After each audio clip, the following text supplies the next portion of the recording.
Madam, আমাকে কাজগুলো একটু দেখিয়ে দেন, আমি সবগুলো গুছিয়ে করবনে। আজকে মনে হয় ড্রাইভার আসবে না। তুমি গাড়ি চালাতে পারো তো? জি পারি। তোমাকে এখন এয়ারপোর্টে যেতে হবে। ভাবছিলাম ড্রাইভার আসবে, কিন্তু উনি তো আসেই নাই। আচ্ছা ম্যাডাম। আমি আর কিছু না বলে ওনার হাত থেকে চাবি নিয়ে বাসা থেকে বের হলাম। অনেক দিন হলো গাড়ি চালানো হয় না, অ্যাক্সিডেন্ট করব না তো আবার। পুরো কনফিডেন্স নিয়ে আমাকে গাড়ি চালাতে হবে। আমি ধীরে ধীরে গাড়ি চালাতে লাগলাম, তবে একটু সাবধানে। অনেক দিন হলো ড্রাইভিং করা হয় না। আপনারা তো আমার পরিচয় জানেন না, চলুন পরিচয় দিয়ে নিই। আমি লাদেম, গরিব ঘরের ছেলে। আমার পরিবারে দাদি আর আমি, বড় বোন আছে, বিয়ে হয়েছে, তার শ্বশুর বাড়ি থাকে। আমি পড়াশোনার পাশাপাশি সংসার চালানোর জন্য এই বাসায় কাজ করি। আপাতত এতটুকুই, বাকিটা গল্পের সাথে থাকুন, জানতে পারবেন। চলুন গল্পে ফেরা যাক। এয়ারপোর্টে যাওয়ার পর আমি গাড়ি থেকে নেমে এক কোনায় গিয়ে দাঁড়ালাম। ভিতর থেকে অনেকেই আসছে, কিন্তু ম্যাডামের কোনো খোঁজ খবর নেই। আন্টি যে আমাকে কোথায় পাঠিয়ে দিল কি জানি, আমি তো ওনার মেয়েকে চিনি না পর্যন্ত। ধুর, আন্টি বলছে আমাকে নাকি উনি খুঁজে নিবে। আমার কি, আমি আমার মতো দাঁড়িয়ে থাকি। হঠাৎ দেখি ভিতর থেকে একটা মেয়ে বের হলো। চোখে কালো চশমা, ঠোঁট লাল লিপস্টিক আর কিছু মডার্ন কাপড় পরছে। এই মেয়েটা তো নয় আবার। আরে উনাকে দেখে তো আমার থেকে বয়সে অনেক বড় লাগছে। এত সুন্দর মেয়ে তো আমার মালিকের মেয়ে হতে পারে না, এটা আমি শিওর। আমাদের দেশেও যে এত সুন্দর মেয়ে আছে, এটা উনাকে না দেখলে বলতেই পারতাম না। আরে আরে, আমি কি করছি? সেই দিন ছোট ম্যাডামের উপর নজর দেওয়ার কারণে আমাকে কি করছিল মনে আছে আমার। আমি এবার ফোনটা হাতে নিয়ে সময় দেখতে লাগলাম, আর সেই মেয়েটাই হেঁটে হেঁটে আমার সামনে এসে বলল, তোমার নাম কি লাদেন? মনে মনে বললাম, তার মানে একটা কি মালিকের বড় মেয়ে? উনার যে এত সুন্দর একটা মেয়ে আছে এটা তো আমি জানতামই না। মনে মনে বললাম, যাক বাবা, তাহলে চোখের একটা মানসিক শান্তি হয়ে গেল। ওনাকে দেখলে যেন আশেপাশের সব কিছু আমি ভুলে যাই। তবে সত্যি একটা কথা কি, এর আগেও আমি অনেক সুন্দরী মেয়ে দেখেছি, কিন্তু ওনার যে মুখের কাটিং এতটা সুন্দর বলার বাহিরে। এজন্য হয়তো আলাদা করে ওনাকে সুন্দর লাগছে। তবে আমি একটু অনুমান করলাম তিনি আমার থেকে 2-3 বছরের বড় হবে। যাক, আমি এখন উল্টাপাল্টা চিন্তা বাদ দিয়ে আমি আমার কাজ করি। আমি সামনে থেকে ফোনটা সরিয়ে বললাম, জি, আমার নাম লাদেন। আমি এই কথা বলতেই মেয়েটা আমার দিকে তাকিয়ে বলল, তাহলে আম্মু তোমাকে পাঠিয়েছে? আমার আর কিছু বোঝার নেই, যা বোঝার বুঝে গেছি। ইনি সেই বিদেশিনী ম্যাডাম, মানে মালিকের বড় মেয়ে।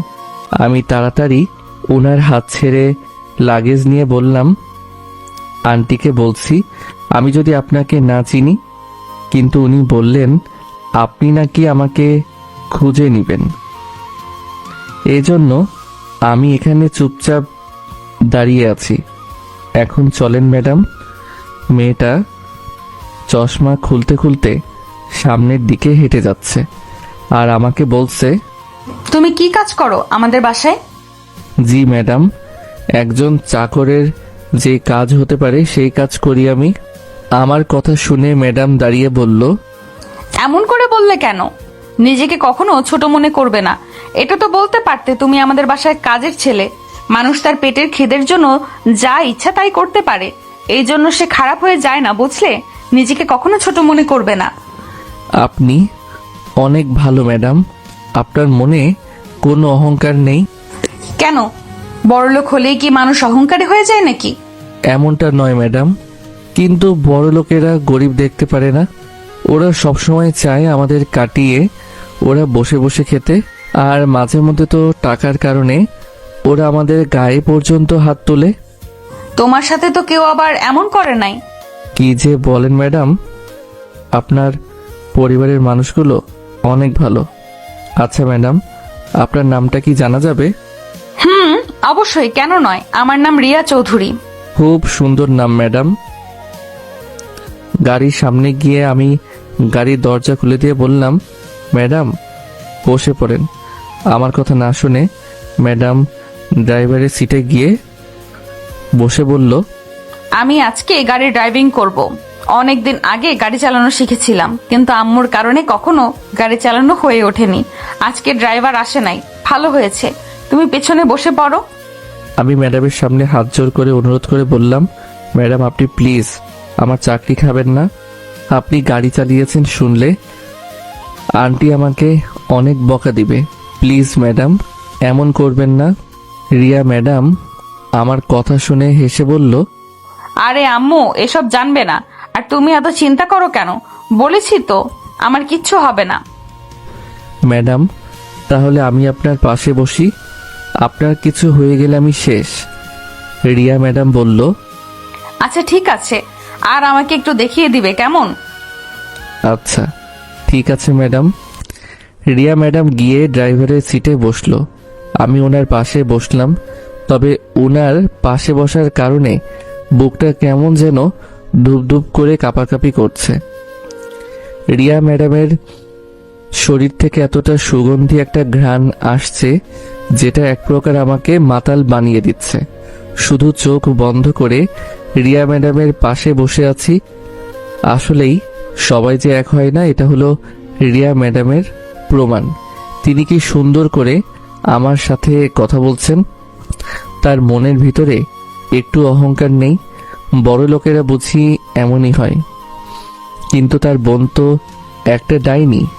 ওই দিন আমার সাথে কি ব্যবহার করলো, মনটা চাইছিল ওর চুল ধরে টেনে ছিঁড়ে ফেলি। চোখ বন্ধ করে আবার কি চিন্তা করো তুমি? আমি কিন্তু গাড়ির চাবি দিলাম, ছাড়বো এখন। আমি ম্যাডামের দিকে তাকিয়ে বললাম, মনে মনে আপনার জন্য দোয়া করলাম যেন আপনার কিছু না হয়। আপনার কিছু হলে আমি শেষ। ম্যাডাম গাড়ি চালাতে চালাতে বলল, আরে আমার কিছু হবে না, তুমি দেখো আমি কিভাবে গাড়ি চালাই। রিয়া ম্যাডাম ঠিকই বলেছে, উনি খুব সুন্দর করে গাড়ি চালাচ্ছেন। আমি ওনার ড্রাইভিং দেখে মুগ্ধ হয়ে তাকিয়ে আছি। রিয়া ম্যাডামের টাকা পয়সা কোনো কিছুর অভাব নেই, তার আবার কি দরকার গাড়ি চালানোর? তিনি তো চাইলে 3-4 জন ড্রাইভার রাখতে পারে। এসব দেখে মনের ভিতরে রিয়া ম্যাডামের জন্য আলাদা একটা মায়া লেগে গেল। এতটা ভালো মানুষ যে আজও পৃথিবীতে আছে, সেটা রিয়া ম্যাডামকে না দেখলে বলতে পারতাম না। হঠাৎ করে রিয়া ম্যাডাম গাড়ির স্পিড বাড়িয়ে দিল। আমি বললাম, ম্যাডাম হঠাৎ করে গাড়ির স্পিড বাড়িয়ে দিলেন কেন? রিয়া ম্যাডাম আমার দিকে তাকিয়ে বলল, লাদেন দেখো ব্রেক যেন কাজই করছে না, শুধু গাড়ির স্পিড বাড়ছে। আমি রিয়া ম্যাডামের পা সরিয়ে আমি নিজের পা দিয়ে গাড়ি ব্রেক করতে চাইলাম, কিন্তু রিয়া ম্যাডাম সত্যি বলল গাড়ির ব্রেক কাজ করছে না। ধীরে ধীরে রিয়া ম্যাডামের মুখটা কালো হতে লাগলো। রিয়া ম্যাডামকে আগে কি সুন্দর লাগছিল, কিন্তু তার চেহারাটা মুহূর্তের ভিতরে অন্ধকার হয়ে গেল। হয়তো চোখের সামনে মৃত্যু দেখতে পাচ্ছে। বিষয়টা আমারও যেন খুব খারাপ লাগছে। তিনি আজকে দেশে এসেছে, কিন্তু দেশে এসে যে তিনি এমন অবস্থায় পড়বেন এটা তিনি জানতেন না। তবে আমার দায়িত্ব আমাকে পালন করতে হবে। আন্টির কাছে রিয়াকে সুস্থ অবস্থায় পাঠাতে হবে। আমি আমার জীবন দিয়ে হলেও রিয়া ম্যাডামকে বাঁচাবো। তিনি খুব ভালো মানুষ। তার মতো ভালো মানুষ যদি পৃথিবীতে 1-2টা থাকে, তাহলে গরিবের হয়তো অনেক সাহায্য পাবে। আমার তো এই পৃথিবীতে কেউ নেই। আমি বেঁচে থাকলেই কি আর মারা গেলেই কি। তবে রিয়া ম্যাডামের বেঁচে থাকা অনেক দরকার। রিয়া ম্যাডাম এবার কান্না করে দিয়ে বলল, লাদেন গাড়ির স্পিড আমার হাতের বাইরে চলে যাচ্ছে, সবকিছু যেন ধীরে ধীরে আমার হাতের কন্ট্রোল ছাড়া হয়ে যাচ্ছে। আমি ম্যাডামের দিকে তাকিয়ে বললাম, আমার একটা উপকার করিয়েন। আমার একজন দাদি আছে, আমি মারা গেলে ওনাকে দেখে রাখবেন। আমি ছাড়া ওনার এই পৃথিবীতে কেউ নেই। আমি মারা গেলে কিছুই হবে না, কিন্তু আপনি আজকে দেশের বাইরে থেকে এসেছেন। আপনি মারা গেলে আন্টি আমাকে কি যে করবে যা বলার বাহিরে। তাছাড়া আপনাকে সুস্থ অবস্থায় ফিরিয়ে দেওয়া আমার দায়িত্ব ছিল। এখন আমাকে আমার দায়িত্ব পালন করতে হবে। এই কথা বলে দরজা খুলে গাড়ি জায়গায় ঘুরিয়ে রিয়া ম্যামকে ধাক্কা দিয়ে বাহিরে ফেলে দিলাম। জায়গায় গাড়ি ঘোরানোর জন্য পিছন থেকে একটা গাড়ি এসে জোরে আমার গাড়িতে লাগিয়ে দিল। আমি গাড়ির ভিতর থেকে ছিটকে কোথায় যে পড়লাম এটাই বলতে পারি না, তবে জ্ঞান হারাই নাই। তবে এইটুকু বলতে পারি, আজকে আমার মরণ নিশ্চিত। আমার থেকে অনেকটা দূরে গাড়িটা ভেঙে তন্ন তন্ন হয়ে পড়ে আছে। আমার হাতের অনেকটা জায়গা কেটে গেছে। হাত থেকে এত রক্ত পড়ছে যেন মনে হচ্ছে কিছুক্ষণের ভিতরে আমি মারা যাব। বাম পায়ে একটা কাচের টুকরো গেঁথে আছে। নাক মুখ থেকে রক্ত পড়ছে। যে আমার গাড়ির সাথে অ্যাক্সিডেন্ট করেছে তাকে আর দেখা যায় না। আশেপাশে কেউ নেই। এই শহরের মানুষ খুব নিষ্ঠুর। মানুষ মারা গেলে ওরা শুধু তাকিয়ে তাকিয়ে দেখে, কিন্তু কেউ আর সাহায্য করতে আসে না। হয়তো একটা মানুষ ওদের চোখের সামনে মারা গেলে ওরা খুব আনন্দ পায়। হঠাৎ রিয়া ম্যাডাম দৌড়ে এসে আমার মাথা ধরে বলল, সবকিছু আমার জন্য হয়েছে, তোমার কিছুই হতে দেব না আমি। এই কথা বলে রিয়া ম্যাডাম একটা অটো ডাক দিল। অটোওয়ালার সাহায্যে রিয়া ম্যাডাম আমাকে গাড়ির ভিতরে তুলল। রিয়া ম্যাডাম নিজের ওড়না খুলে আমার হাতে বেঁধে কান্না করতে করতে বলল, আজকে আমার জন্য তোমার এই অবস্থা। আমি যদি আজকে গাড়ি না চালাতাম তাহলে তোমার এই অবস্থা হতো না। ম্যাডাম আপনি কান্না করবেন না। আপনি কান্না করলে আমার খুব খারাপ লাগে। তাছাড়া আপনার গাড়ি চালানোর খুব ইচ্ছে ছিল। আমি মারা গেলে আমার জন্য কেউ কান্না করবে না, কিন্তু আপনি মারা গেলে আপনার জন্য অনেকেই কান্না করবে। আপনি আজকে দেশে ফিরেছেন, আপনার অনেক কিছু দেখার বাকি আছে। রিয়া ম্যাডাম আমার মুখ চেপে ধরে বলল, কোনো কথা বলবে না, তোমার মুখ থেকে রক্ত বের হচ্ছে। আমি ইশারা করে বুঝলাম আমি হাসি মুখে মারা গেলেও আমার কিছু হবে না। আমার জন্য আপনি চিন্তা করবেন না। গাড়িটার একটা ব্যবস্থা করেন। রিয়া ম্যাডাম আমার মাথা ওনার বুকের মাঝে চেপে ধরল। আমার চোখ থেকে আপনা আপনি পানি পড়তে লাগলো। কষ্ট যেন ধীরে ধীরে বেড়েই যাচ্ছে। তবে রিয়া ম্যাডাম আমাকে বুকের মাঝে চেপে ধরে রাখছে। কষ্টের মাঝেও যেন আলাদা একটা ভালো লাগার অনুভূতি কাজ করছে। কখন যে আমি জ্ঞান হারিয়ে ফেললাম বলতেও পারি না। যখন আমার জ্ঞান ফিরল তখন তাকিয়ে দেখি আমার পাশে একজন নার্স বসে আছে। আমার জ্ঞান ফিরতে দেখে নার্স প্রশ্ন করলো, এখন আপনার কেমন লাগছে? এখানে কোনো একজন ছিল না যে আমাকে এখানে নিয়ে আসছিল? নার্স আমার হাতে একটা কাগজ দিয়ে বলল, একজন ম্যাডাম ছিল, তিনি কিছুক্ষণ আগে এখান থেকে চলে গেছেন আর হাসপাতালের বিলও দিয়ে গেছেন। আমাকে বলে গেছে আপনার যতক্ষণ পর্যন্ত জ্ঞান না ফেরে ততক্ষণ পর্যন্ত আমি যেন আপনার পাশে বসে থাকি। আমার কাজ শেষ, আমাকে এখন যেতে হবে। আর এই কাগজটা তিনিই দিয়ে গেছেন, বলেছে আপনাকে দিতে। আর একটা কথা, আপনি যদি ভালো ফিল করেন তাহলে আপনি এখন যেতে পারেন। আচ্ছা, আমি তাহলে গেলাম। এই কথাগুলো বলে নার্স চলে গেল।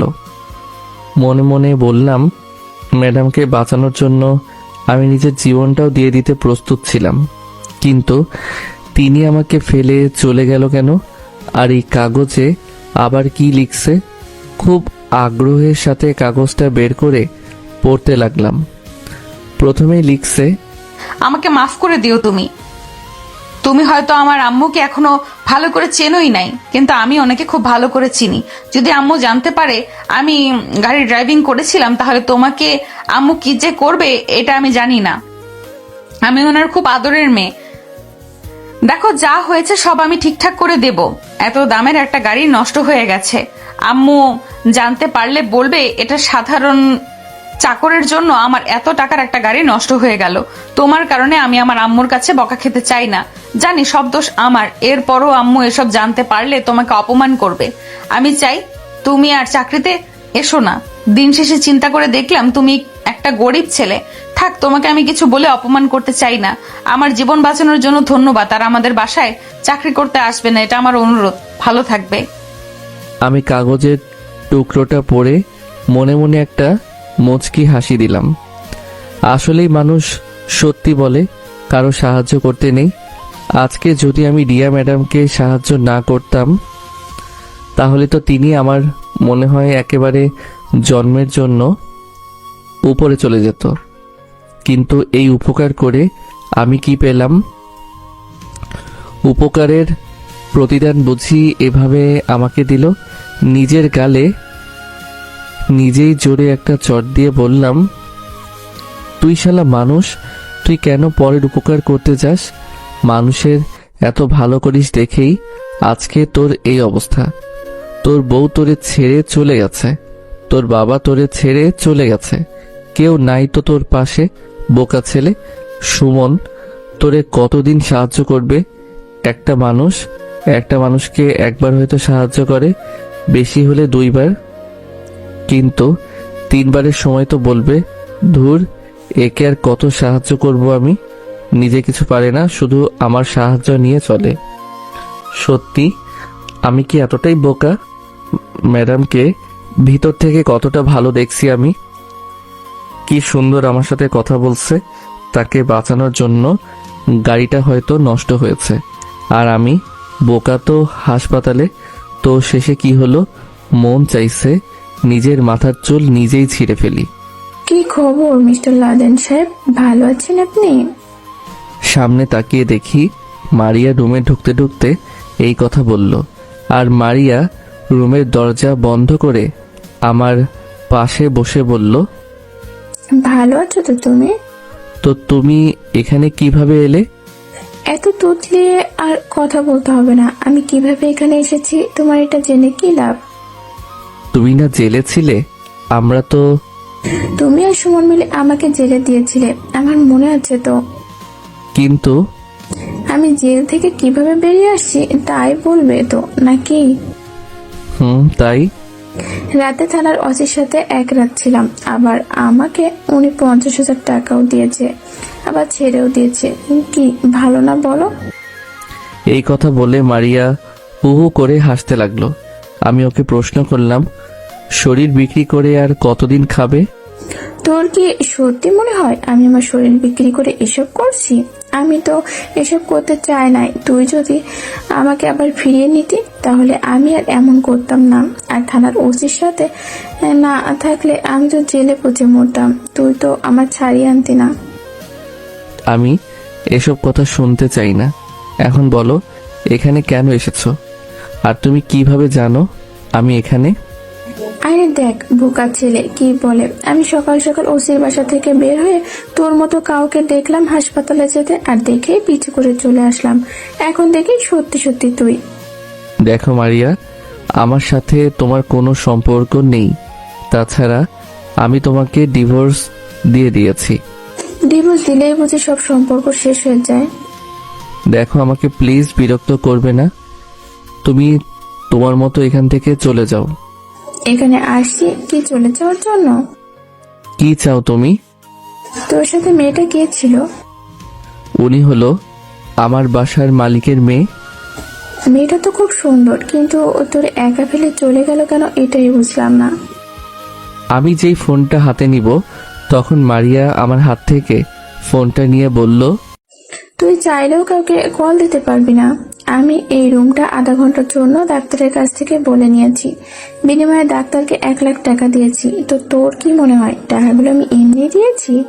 দেখো মারিয়া, আমি এমনি অসুস্থ। তোমার কাছে হাত জোর ধরে অনুরোধ করে বলছি, আমাকে ছেড়ে দাও প্লিজ। মারিয়া শরীর থেকে শাড়িটা টেনে খুলে ফেলল। ধীরে ধীরে ওর শরীর থেকে সব কাপড় খুলে উলঙ্গ হয়ে গেল। আমি চোখ বন্ধ করে বললাম, তুমি আমার কাছে কি চাও?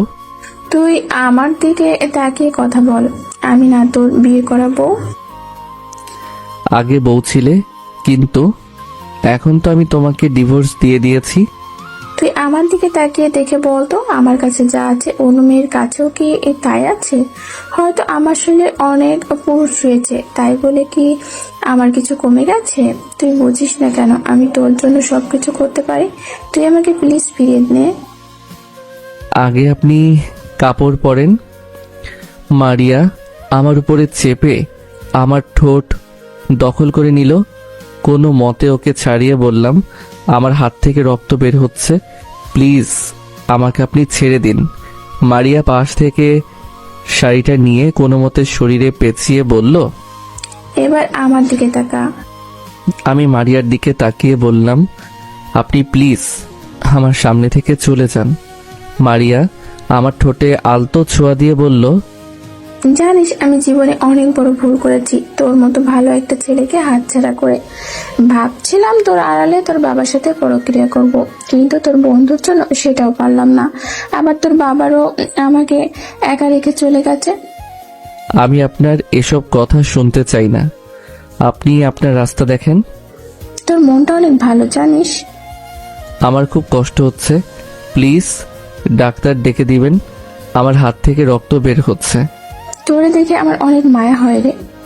আমি আপনার এসব কথা শুনতে চাই না, আমাকে যেতে দিন প্লিজ। বাঁচার খুব ইচ্ছে আছে না তো, কিন্তু আজকে আমি যা বলবো তাই হবে এখানে। আরো 20 মিনিট আছে আমার হাতে, তাকে এভাবেই থাকতে হবে। আপনি কি চান আমার কাছে? আমাকে ফিরিয়ে নে। এই জীবন থাকতেও না আপনার মতো নষ্ট একটা মেয়েকে আমি ফিরিয়ে নিব, যে কিনা যার সাথে ইচ্ছে তার সাথে বিছানায় শুয়ে পড়ে। আমার তো ভাবতেও লজ্জা হয় যে আপনার মতো একজন মেয়ে আমার স্ত্রী ছিল। আমার কথা শুনে মারিয়া একটা মুচকি হাসি দিয়ে বলল, ইদানিং শুনছি আমার বোন নাকি তোরে বিয়ে করতে চায়। একটা কথা আছে জানেন, রক্তের সম্পর্ক কখনো বেইমানি করতে পারে না। বলা তো যায় না আপনার বোন আপনার মতো। মারিয়া আমার মুখ চেপে ধরে আমার চোখে চোখ রেখে বলল, কুত্তার বাচ্চা, আমার বোনের নামে একটাও খারাপ কথা বলবি না, নইলে তোর জিভ টেনে কেটে ফেলবো। আমি আর কিছু বললাম না, শুধু চুপচাপ মারিয়ার দিকে তাকিয়ে আছি। আমার তাকানো দেখে মারিয়া আমার পা ধরে বলল, আমি তোকে শেষবারের মতো অনুরোধ করে বলছি, আমাকে তুই ফিরিয়ে নে। আমি তোর সাথে আর বেইমানি করব না। তুই যেভাবে বলবি আমি সেভাবে চলবো। এর থেকে বরং আমাকে মেরে ফেলুন, তাও আমি আপনার মতো মেয়েকে ফিরিয়ে নিব না। মারিয়া এবার চোখ বন্ধ করে বলল, তোরে আমি মারতে চাই না, কিন্তু তুই আমার না হলে যে আমি তোরে কারো হতে দিব না। আপনি আমার সাথে কি করতে চান?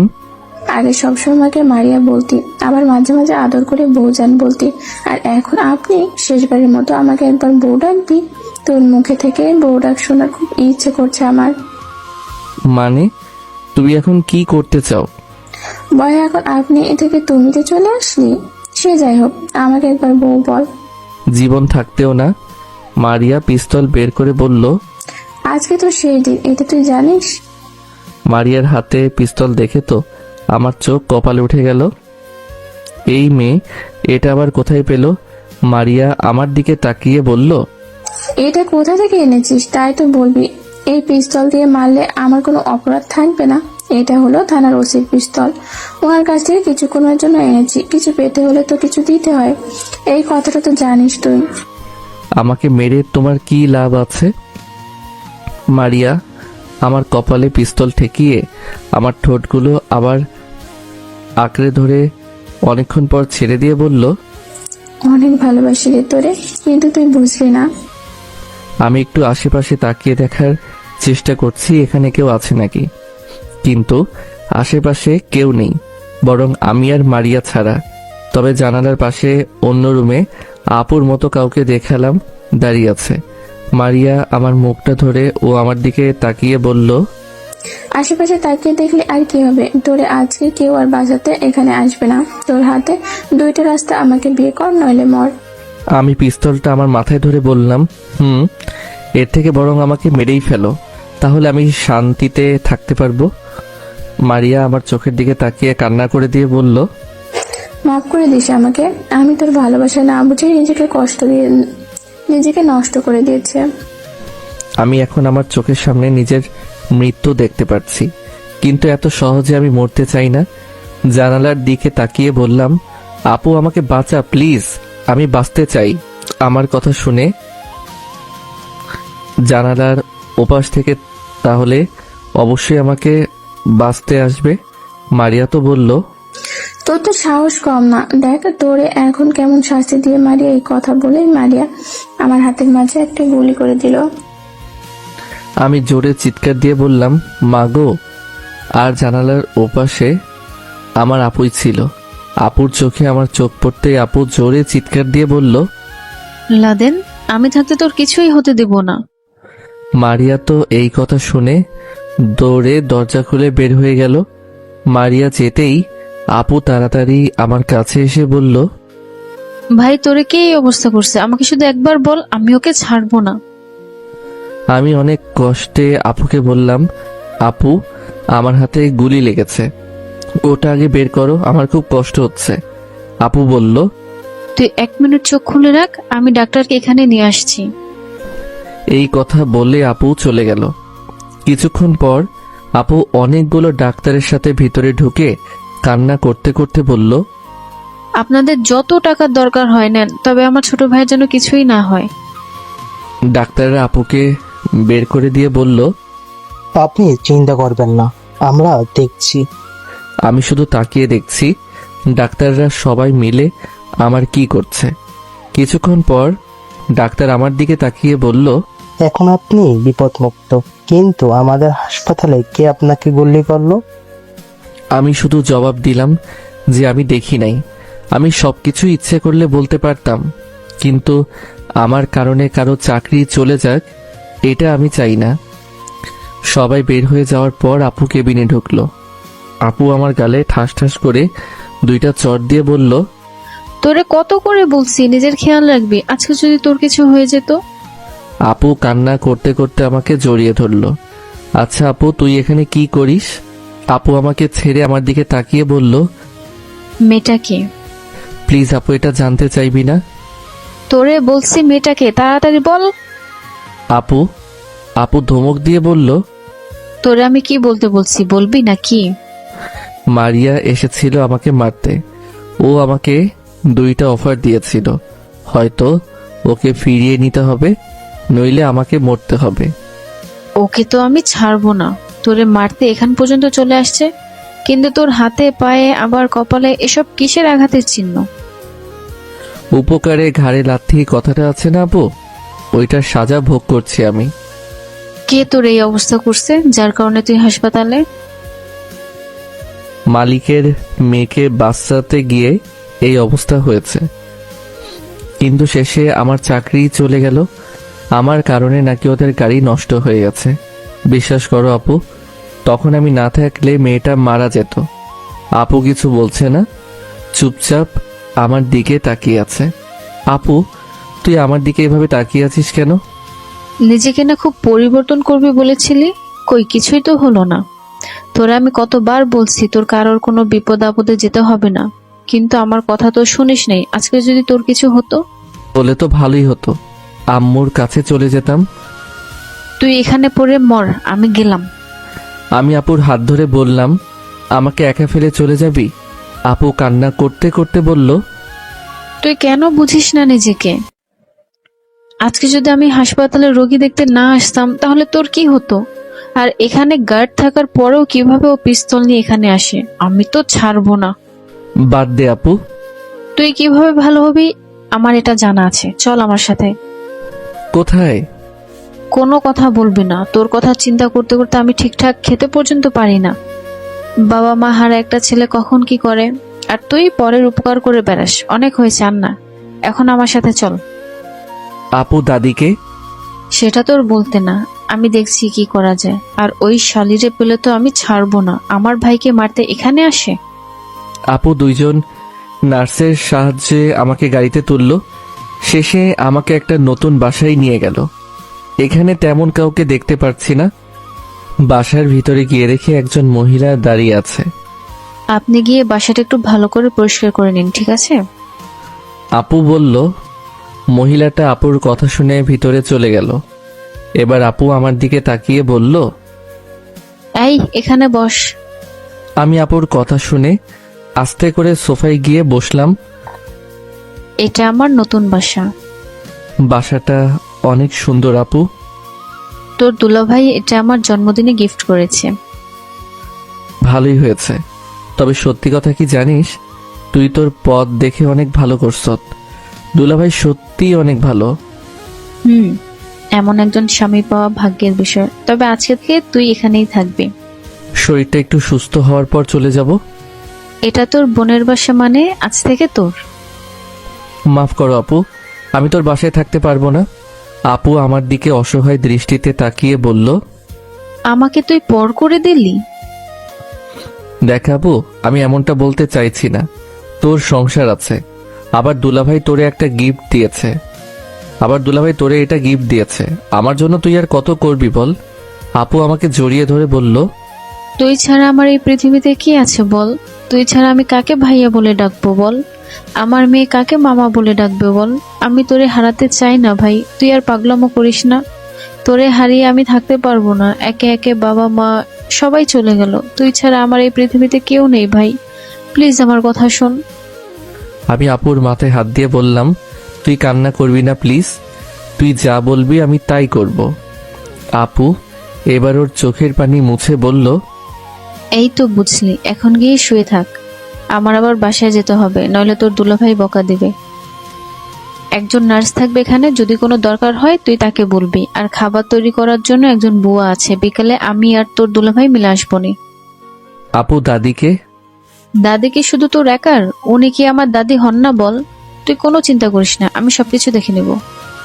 আপু আমাকে বিছানায় বসিয়ে দিয়ে বলল, এখন ঘুমিয়ে যা, একটু শান্তি লাগবে। আমি কি যাব এখন? চলে যা তুই, আমার জন্য চিন্তা করবি না। আপু আর কিছু না বলে চলে গেল। আপু যাওয়ার পর আমি ঘুমিয়ে গেলাম। বিকালে আপু আর দুলাভাই আসলো আমাকে দেখতে। দুলাভাই এসে বলল, ভালোই হয়েছে, আমার একটা কোম্পানির দায়িত্ব তোমাকে দিতে পারবো। আমাকে দিয়ে এসব হবে না দুলাভাই। দুলাভাই আমার মাথায় হাত দিয়ে বলল, সব হবে, চিন্তা করো না, আমি বানিয়ে নিব। মানুষ চেষ্টা করলে সব কিছুই সম্ভব। আর তুমি তো আমার একমাত্র শালা। এভাবে তিনজন মিলে কিছুক্ষণ কথা বললাম। আজকে 1 মাস হয়ে গেল। এখন আমি মোটামুটি অনেকটাই সুস্থ। আপু এই কয়েকদিন আমাকে অনেক সময় দিয়েছে। আপুর যত্নের কারণে আমি খুব তাড়াতাড়ি সুস্থ হয়ে গেছি। তবে এই 1 মাস আমি কোথায় ছিলাম আপু কাউকে কিছু বলে নাই, আমাকে এক প্রকার গোপনে রেখেছে বলা যায়। তবে কেন আপু এটা করলো আমি বলতে পারবো না। দুলাভাইয়ের অফিসে আমাকে চাকরি দিয়েছে, সাথে লেখাপড়া করব। অফিস থেকে আমাকে একটা বাইক কিনে দিছে। আসলে সব দুলাভাই আর আপু দিয়েছে। দীর্ঘ অনেক দিন পর আজকে কলেজে আসলাম। এই তো নতুন ম্যাডাম ক্লাসে প্রবেশ করলো। তবে নতুন ম্যাডামকে কেমন যেন চিনা চিনা লাগছে। আমি ওনাকে এর আগে কোথাও দেখেছি বলে মনে হচ্ছে, কিন্তু ওনার মুখে মাস্ক থাকার কারণে আমি চিনতে পারছি না কে হতে পারে এই নতুন ম্যাডাম। ম্যাডাম সামনে দাঁড়িয়ে ওনার মুখ থেকে মাস্ক খুলে নিল, আর তখন যেন আমি ওনাকে দেখে 1 মিনিটের জন্য জ্ঞান হারিয়ে ফেলছি। অ্যানি এখানে কি করে? আমি কখনো ভাবি নাই আমি যেই বাসায় কাজ করতাম সেই বাসার মালিকের মেয়ে আমাদের ক্লাসের ইংরেজি ম্যাডাম হবেন। কিভাবে কি ভাই? আমি রিয়া ম্যাডামের দিকে এক দৃষ্টিতে তাকিয়ে আছি। তবে আচমকা সেদিনের কথা মনে পড়ে মনটাই খারাপ হয়ে গেল। রিয়া ম্যাডাম আমাকে বিপদে ফেলে একা চলে গেছিল। এটা আমার সারা জীবন মনে থাকবে, কখনো আমি এটা ভুলবো না। আমি রিয়া ম্যাডামকে কতটা ভালো মনে করতাম, কিন্তু তিনি আমার সাথে কি একটা বেইমানি করছেন। রিয়া ম্যাডাম এবার আমার দিকে তাকালো। তিনিও একটু অবাক হয়েছেন, হয়তো তিনি আমাকে এখানে আশা করে নাই। রিয়া ম্যাডাম কখনো চাইতো না যেন আমি ওনার সামনে আসি। তিনি তো আমাকে বলছিল আমি যেন ওনার আম্মুর সামনে না আসি, কিন্তু আমি আমার কথা রেখেছি। সবাই বেইমানি করতে পারলেও আমি এটা পারি না, কারণ আমার আম্মু আমাকে এটা শিক্ষা দেয় নাই। রিয়া ম্যাডাম, উনি ওনার ক্লাস নিতে লাগলেন। কিছুক্ষণ পর আমাকে বলল, এই ছেলে তুমি দাঁড়াও। আমি রিয়া ম্যাডামের কথা শুনে দাঁড়িয়ে গেলাম। রিয়া ম্যাডাম আমাকে প্রশ্ন করলো। তোমার বয়স দেখে তো মনে হচ্ছে তুমি এই ক্লাসের ছেলে না। আমি কিছু বলবো তার আগে রুহি, মানে আমার বন্ধুর বোন, দাঁড়িয়ে বলল, ম্যাডাম, এই সম্পর্কে আমার ভাইকে কোনো প্রশ্ন করবেন না। কোনো কারণে পড়াশোনা ছেড়ে দিয়েছিল, তো এখন আবার পড়াশোনা করতে এসেছে। বলা তো যায় না কার মন কখন পরিবর্তন হয়ে যায়। বুঝেছি, তুমি এখন বসে তো। রিয়া ম্যাডাম আবার আমার দিকে তাকিয়ে বলল, তো তোমার নাম কি? জি ম্যাডাম, লাদেন। আচ্ছা ঠিক আছে, বসে পড়ো। এরপর রিয়া ম্যাডামের সময় শেষ হয়ে গেল। তিনিও ক্লাস থেকে বেরিয়ে যাবেন। যাবার আগে আমার দিকে তাকালো। হয়তো আমাকে কিছু বলতে চেয়েছিল, কিন্তু আমার তার মুখ থেকে কোনো কিছু শোনার ইচ্ছা নাই। তিনি আমার সাথে কি করছেন এটা আমার মনে থাকবে।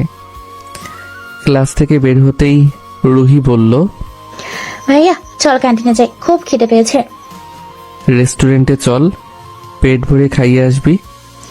আরে ওখানে গেলে অনেক সময় লাগবে, তুই চল তো। আমি এসব খেতে পারবো না, তার থেকে চল ঝালমুড়ি খাই।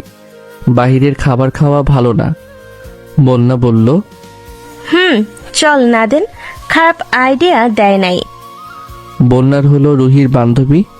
আমি বন্যার দিকে চোখ ঘুরিয়ে তাকিয়ে বললাম, আমি তোর কয় বছরের বড় রে? বন্যা মুখ বাঁকিয়ে বলল, আসছে বড় হতে। রুহি তোর ভাইয়াকে বললো বড় হলে কি হবে, আমাদের সাথেই কিন্তু পড়াশোনা করে, সম্মান আর পাবে না। এর থেকে যদি কলেজে ভর্তি না হতো তাহলে সম্মান দিতাম, এখন কিসের সম্মান রে? বন্যার কথা শুনে বললাম, কি দিনকাল পড়লো যে আজকাল ছোট ছোট ছেলে মেয়ে নাম ধরে ডাকে। আরো কি কি দেখতে হবে উপরওয়ালাই ভালো জানেন। রুহি বন্যাকে বলল, তোরা যা ইচ্ছে তাই কর, এর মাঝে আমাকে টেনে নিবি না, ঝগড়া করবি তোরা। আবার আমার নাম দিস কেন? বন্যা কিছু না বলে সামনে যেতে লাগলো। আমি রুহিকে বললাম, তোর বান্ধবীর সবগুলো চুল আমি ছিঁড়ে নিব, দেখিস। আমার সাথে পাঙ্গা নেয়। রুহি শুধু বলল, আর বলিস না, ওর মাথায় সমস্যা আছে, বিয়ের পর ওর বর পাগল না হয়ে যায়। বন্যা আমার হাতে ঝালমুড়ি দিয়ে বলল, আজকে যত পারেন খান, বিল আমি দেব। 10 টাকা 20 টাকা খেলে আর কি হবে? রেস্টুরেন্টে গিয়ে বলতা তাহলেই হতো, পুরো 12টা বাজিয়ে দিতাম। রেস্টুরেন্টে গিয়ে তো আপনি খাওয়াবেন। হ, ভালো করেই খাওয়াবো। আমাকে তো চিনো না তুমি। হঠাৎ করে রুহি বলল, ভাইয়া তুই আজকে ম্যাডামের সাথে ওই কথা বললি কেন? দেখলি না ম্যাডাম কিভাবে রেগে গেল? আজকে এসে এমন করলি কেন বুঝলাম না। এত ম্যাডাম ম্যাডাম করিস না। আমি যদি তোর ম্যাডামের 12টা না বাজাই তাহলে আমার নাম লাদেন না। তোর মাথা খারাপ হয়ে গেছে? আমরা আবার চিন্তা করছি ওনার কাছে টিউশনি পড়বো। তোর ইচ্ছে হলে তুই পড়, আমি পড়বো না। আমার এতটাও সময় নেই। আমার আবার এখন অফিস আছে। ও সেট, আমি তো ভুলেই গেছি। আমাকে এখন অফিসে যেতে হবে। ভাইয়া তুই না পড়ালেখা করতে? রাখ তোর পড়াশোনা, এটা আমি ফাঁকে ফাঁকে করে নিব। নতুন চাকরি নিছি জানিস না? ওই বাইকটা অফিস থেকে দিয়েছে। এই ছেলে, তোমার নাম লাদেন? জি, আমার নাম লাদেন। কেন, কিছু বলবেন নাকি? তোমাকে রিয়া ম্যাডাম ডাকে, অফিস রুমে যাও। আচ্ছা ঠিক আছে, আপনি যান, আমি আসছি। মুরব্বি যেতেই আমি রুহিকে বললাম, ইনি কি পিয়ন নাকি? আর তোরে রিয়া ম্যাডাম ডেকে কেন? বলছিস না কেন? উল্টাপাল্টা কথা বলবি না। এখন হলো তো? আরে রাখ তোর যাওয়ার। আমার তো খেতে কাজ নেই যে তিনি বললো আর আমাকে যেতে হবে। তাহলে তুই যাবি না? আরে আমার সময় নেই রে, অফিসে যেতে হবে। ম্যাডাম রাগ করবেন না। আমার পরিবর্তে তুই যা। আমি গেলাম। আমি চলে আসতে যাব, তখন হঠাৎ করে পিছন থেকে কে জানি বলল, কি হলো লাদেন, তোমাকে আমি ডাকলাম, তুমি গেলে না কেন? পিছনে তাকিয়ে দেখি রিয়া ম্যাডাম দাঁড়িয়ে আছে। আমি ওনাকে দেখে বললাম, জি ম্যাডাম, কি হয়েছে বলেন। কি হয়েছে মানে? আমি তোমাকে বললাম আমার সাথে অফিস রুমে দেখা করতে, কিন্তু তুমি গেলে না, এখন এখানে দাঁড়িয়ে আছো। আমার কথায় রাগ করবেন না ম্যাডাম, আমি আবার সব সময় উচিত কথা বলি। দেখেন, আপনি যতক্ষণ ক্লাসে আছেন ততক্ষণ আমার ম্যাডাম, এর বাহিরে একজন সাধারণ মানুষ আমার কাছে আপনি। আর আমি বিশেষ করে কারো কথা শুনি না, এটা আমার একটা বদঅভ্যাস বলতে পারেন। রিয়া ম্যাডাম আমার মুখ থেকে এমন কথা শুনবেন হয়তো তিনি এটা আশা করে নাই। রিয়া ম্যাডামের মুখটা যেন একটু কালো হয়ে গেল। রুহি আমার কাছে এসে বলল, ভাইয়া তোর মাথা খারাপ হয়ে গেছে, উনি আমাদের ইংলিশ ম্যাডাম হন, যদি উল্টোপাল্টা কিছু বলিস আটকে দিবি কিন্তু। ওনার কাজ হলো পড়ানো, আমি এসব ভয় পাই না। দরকার হলে পড়াশোনা ছেড়ে দিব, কাউকে বিশ্বাস করে দ্বিতীয়বার আর মরতে চাই না। জীবনে অনেক ধোঁকা খেয়েছি। রিয়া ম্যাডাম আমার কথা শুনে বলল, দেখো লাদেন, সেদিনের জন্য সরি, আমার ভুল হয়ে গেছে, বিশ্বাস করো। আমি আপনাকে বলি নাই ম্যাডাম, আমাকে সরি বলুন। ভুল আপনার হয় নাই, ভুল তো হয়েছে আমার। আচ্ছা ম্যাডাম, কিছু মনে করবেন না, আমাকে এখন যেতে হবে। আপনি ক্লাসে যান, আপনার দেরি হয়ে যাচ্ছে।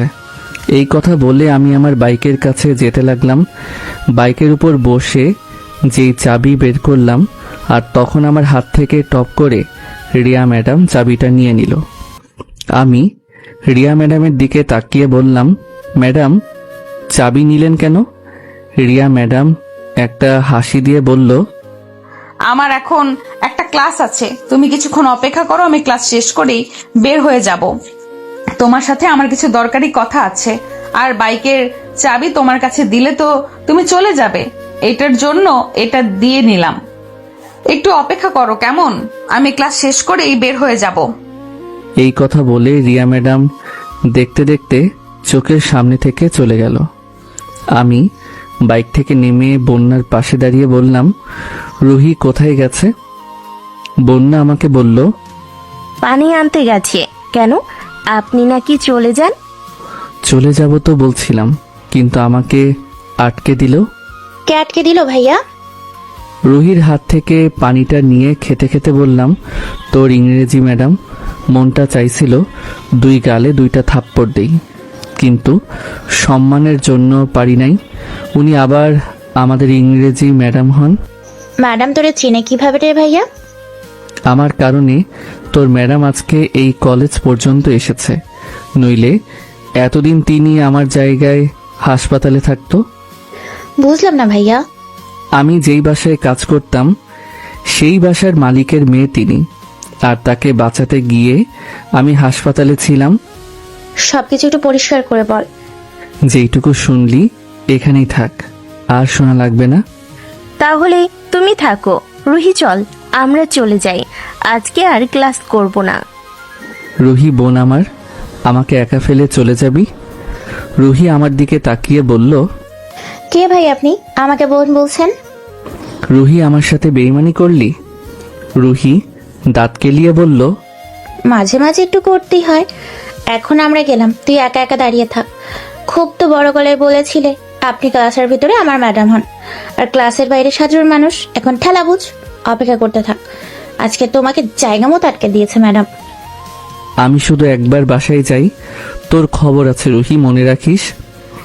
বন্যা আমার পাশে দাঁড়িয়ে বলল, বাবু আপনার একা দাঁড়িয়ে থাকতে ভালো লাগছে না, আমি কি আপনার সাথে থাকবো? মায়ের খাওয়ার ইচ্ছা আছে তোর? ইস, করতে আসছিলাম উপকার, আপনাকে দেখে কেমন অসহায় অসহায় লাগছিল, এজন্য ভাবলাম একটু উপকার করি, কিন্তু আপনি আমাকে উল্টা মারলেন। থাকবেন মিয়া আপনি? পিস্তলের গুলি খাওয়ার ইচ্ছা আছে নাকি? বন্যা সামনে হেঁটে যেতে যেতে রুহিকে বলল, তোর ভাই আস্ত একটা পাগল, কখন যে কি করে এর হিসেব নেই। ওরা চলে যাওয়ার পর আমি ফোনটা বের করে গেম খেলতে লাগলাম। ধুর মিয়া, ধুর, রিয়া ম্যাডাম আমাকে ডাকছিল, তখন যদি চলে যেতাম তাহলে এখন আর দাঁড়িয়ে থাকতে হতো না। এখন আমাকে আধা ঘন্টা দাঁড়িয়ে থাকতে হবে। বালের বিপদ আমার পিছুই ছাড়ে না। হঠাৎ দেখলাম আমার পুরাতন শালি ক্লাসরুম থেকে বের হয়ে মাঠের দিকে আসছে। আমি ধীরে ধীরে হেঁটে বাইকের কাছে চলে গেলাম। এই মেয়ের সাথে কথা বলার একদম ইচ্ছে নাই আমার। আমি মাথা নিচু করে ফোনে গেম খেলছি। অনেকক্ষণ হয়ে গেল। রিয়া ম্যাডামের এখনো কোনো খবর নাই। মেজাজ এখন আমার ধীরে ধীরে গরম হতে লাগলো। ইস, অনেকটাই দেরি করে ফেললাম না আমি? অপেক্ষা করানোর জন্য সরি, এছাড়া আমার অন্য কোনো উপায় ছিল না। নাও চকলেট খাও। আমি রিয়া ম্যাডামের দিকে তাকিয়ে বললাম, এখন আমার চাবি দেন, আমাকে যেতে হবে। এতক্ষণ অপেক্ষা করেছো কি চলে যাওয়ার জন্য? আসো আমার সাথে। আমি এখন বাইক নিয়ে হেঁটে যাব আপনার সাথে। এটাই করতে হবে। তোমার কাছে চাবি দিলে তুমি চলে যাবে। এখন আমার পেছনে পেছনে আসো। রিয়া ম্যাডামের কথা শুনে রাগে আমার মাথার চুল সবগুলো দাঁড়িয়ে গেছে। মনটা চাইছে বাইকটা ওনার উপর ফেলে ওনাকে মেরে ফেলি। কি আর করার। আমি রিয়া ম্যাডামের পিছনে পিছনে বাইক নিয়ে হাঁটতে লাগলাম। রিয়া ম্যাডাম আমার দিকে তাকিয়ে বলল, খুব রাগ হচ্ছে না তোমার লাদেন? আপনি আমার ম্যাডাম, এর জন্য আপনাকে সম্মান করি। যদি ম্যাডাম না হতেন তাহলে আপনার 12টা বাজাতাম আমি। রিয়া ম্যাডাম মুচকি হাসি দিয়ে বলল, এই জন্যই তো এর সুযোগ নিচ্ছি। রিয়া ম্যাডামের পিছনে যেতে যেতে আমাকে তিনি নির্জন একটা জায়গায় নিয়ে গেল। আমাকে একটা বেঞ্চে বসতে বলে বলল, চা খাবে? আমি দাঁতের দাঁত চেপে বললাম, এত দূরে হেঁটে আসছি কি চা খাওয়ার জন্যে? তাহলে চিকেন খাবে? বলবো নিয়ে আসতে? ম্যাডাম, মজা করবেন না কিন্তু। এমনি রাগে শরীরটা ফেটে যাচ্ছে। বাইক থাকার পরেও আমাকে এত দূরে হাঁটিয়ে নিয়ে আসলেন। মনটা চাইছিল। রিয়া ম্যাডাম আমার পাশে বসে বলল, মন খারাপ তোমার? না, মন খারাপ থাকবে কেন? তুমি বসো, আমি তোমার জন্য চা নিয়ে আসছি। শত হোক, উনি আমার ম্যাডাম হন, উনি আমার জন্য চা আনবেন এটা হতে পারে না। আমি দাঁড়িয়ে বললাম, আপনি একটু বসেন, আমি আপনার জন্য চা নিয়ে আসছি। সামনের দোকান থেকে চা নিয়ে এসে রিয়া ম্যাডামের হাতে একটা কাপ দিয়ে আমি ওনার পাশে বসলাম। রিয়া ম্যাডাম চা খেতে খেতে বলল, জান লাদেন, আমার চা খাওয়ার একটা অভ্যাস হয়ে গেছে। খুব ভালো লাগে এই জিনিসটা আমার। ম্যাডাম, কিছু মনে না করলে একটা কথা কি বলবো? বলো। আমি তোমাকে না করেছি? আপনি আমার ম্যাডাম হন। আমি যে আপনার সাথে বসে আছি, মানুষ দেখলে কি বলবে বলেন ম্যাডাম? আমি আপনার একজন ছাত্র।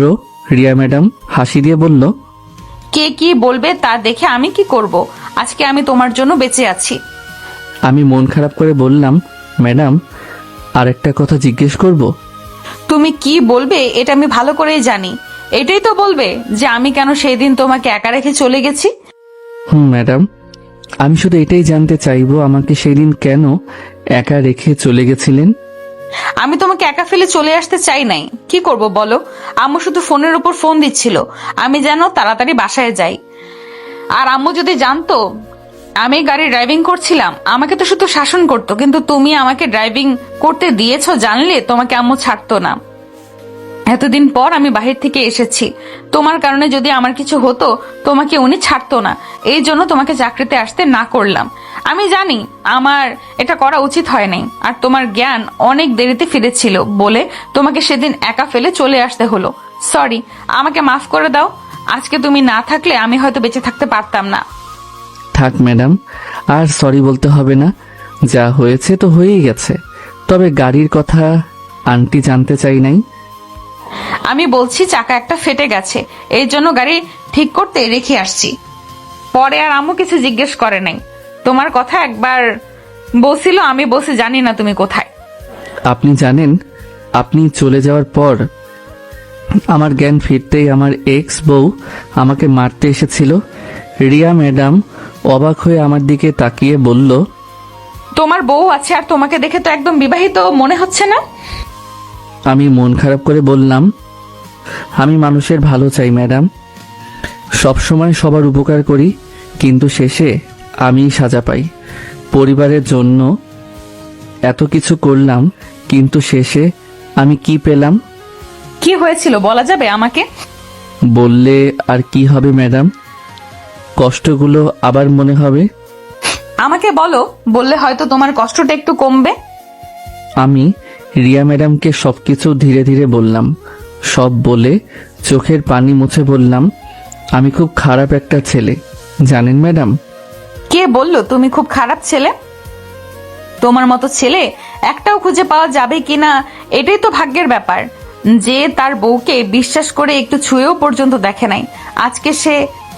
ম্যাডাম আর কোনো কিছু মনে করিয়ে দিবেন না, এসব শুনলে মন খারাপ হয়ে যায়। তার মানে সেদিন আমি চলে যাওয়ার পর ওই মারিয়া তোমাকে মারতে এসেছিল? ম্যাডাম, আপু না থাকতে আমি তো মারাই যেতাম। তোমাকে সেদিন আমার এইভাবে একা ফেলে আসা উচিত হয়নি। আমি হাত জোর করে তোমার কাছে। তাড়াতাড়ি ম্যাডামের হাত ধরে বললাম, এভাবে বলবেন না আপনি ম্যাডাম, আপনি একজন সম্মানী ব্যক্তি। আমি চাই না আমার কারণে আপনার মান সম্মান নষ্ট হোক। মন খারাপ হয়ে গেছে না তোমার? এই অল্প একটু, বেশি না ম্যাডাম। আমাকে তোমার খারাপ মেয়ে মনে হয় না লাদেন? কি যে বলেন, আপনার সাথে আমি প্রথম দিন কথা বলেই বুঝে গেছি যে আপনি কতটা ভালো একটা মেয়ে। আর আমাকে যেদিন আপনি হাসপাতালে রেখে চলে গেছিলেন তখন আমার অনেক খারাপ লাগছিল আপনার উপর। এর প্রতিশোধ নিব বলে এমন একটা ভাব হয়েছিল আমার, কিন্তু না, আপনি সত্যি অনেক ভালো। রিয়া ম্যাডাম এবার উনার মুখটা আমার সামনে নিয়ে এসে বলল, নাও আমাকে জোরে একটা থাপ্পড় দাও। আমি সত্যি তোমার সাথে অনেক বড় একটা অন্যায় করে ফেলেছি।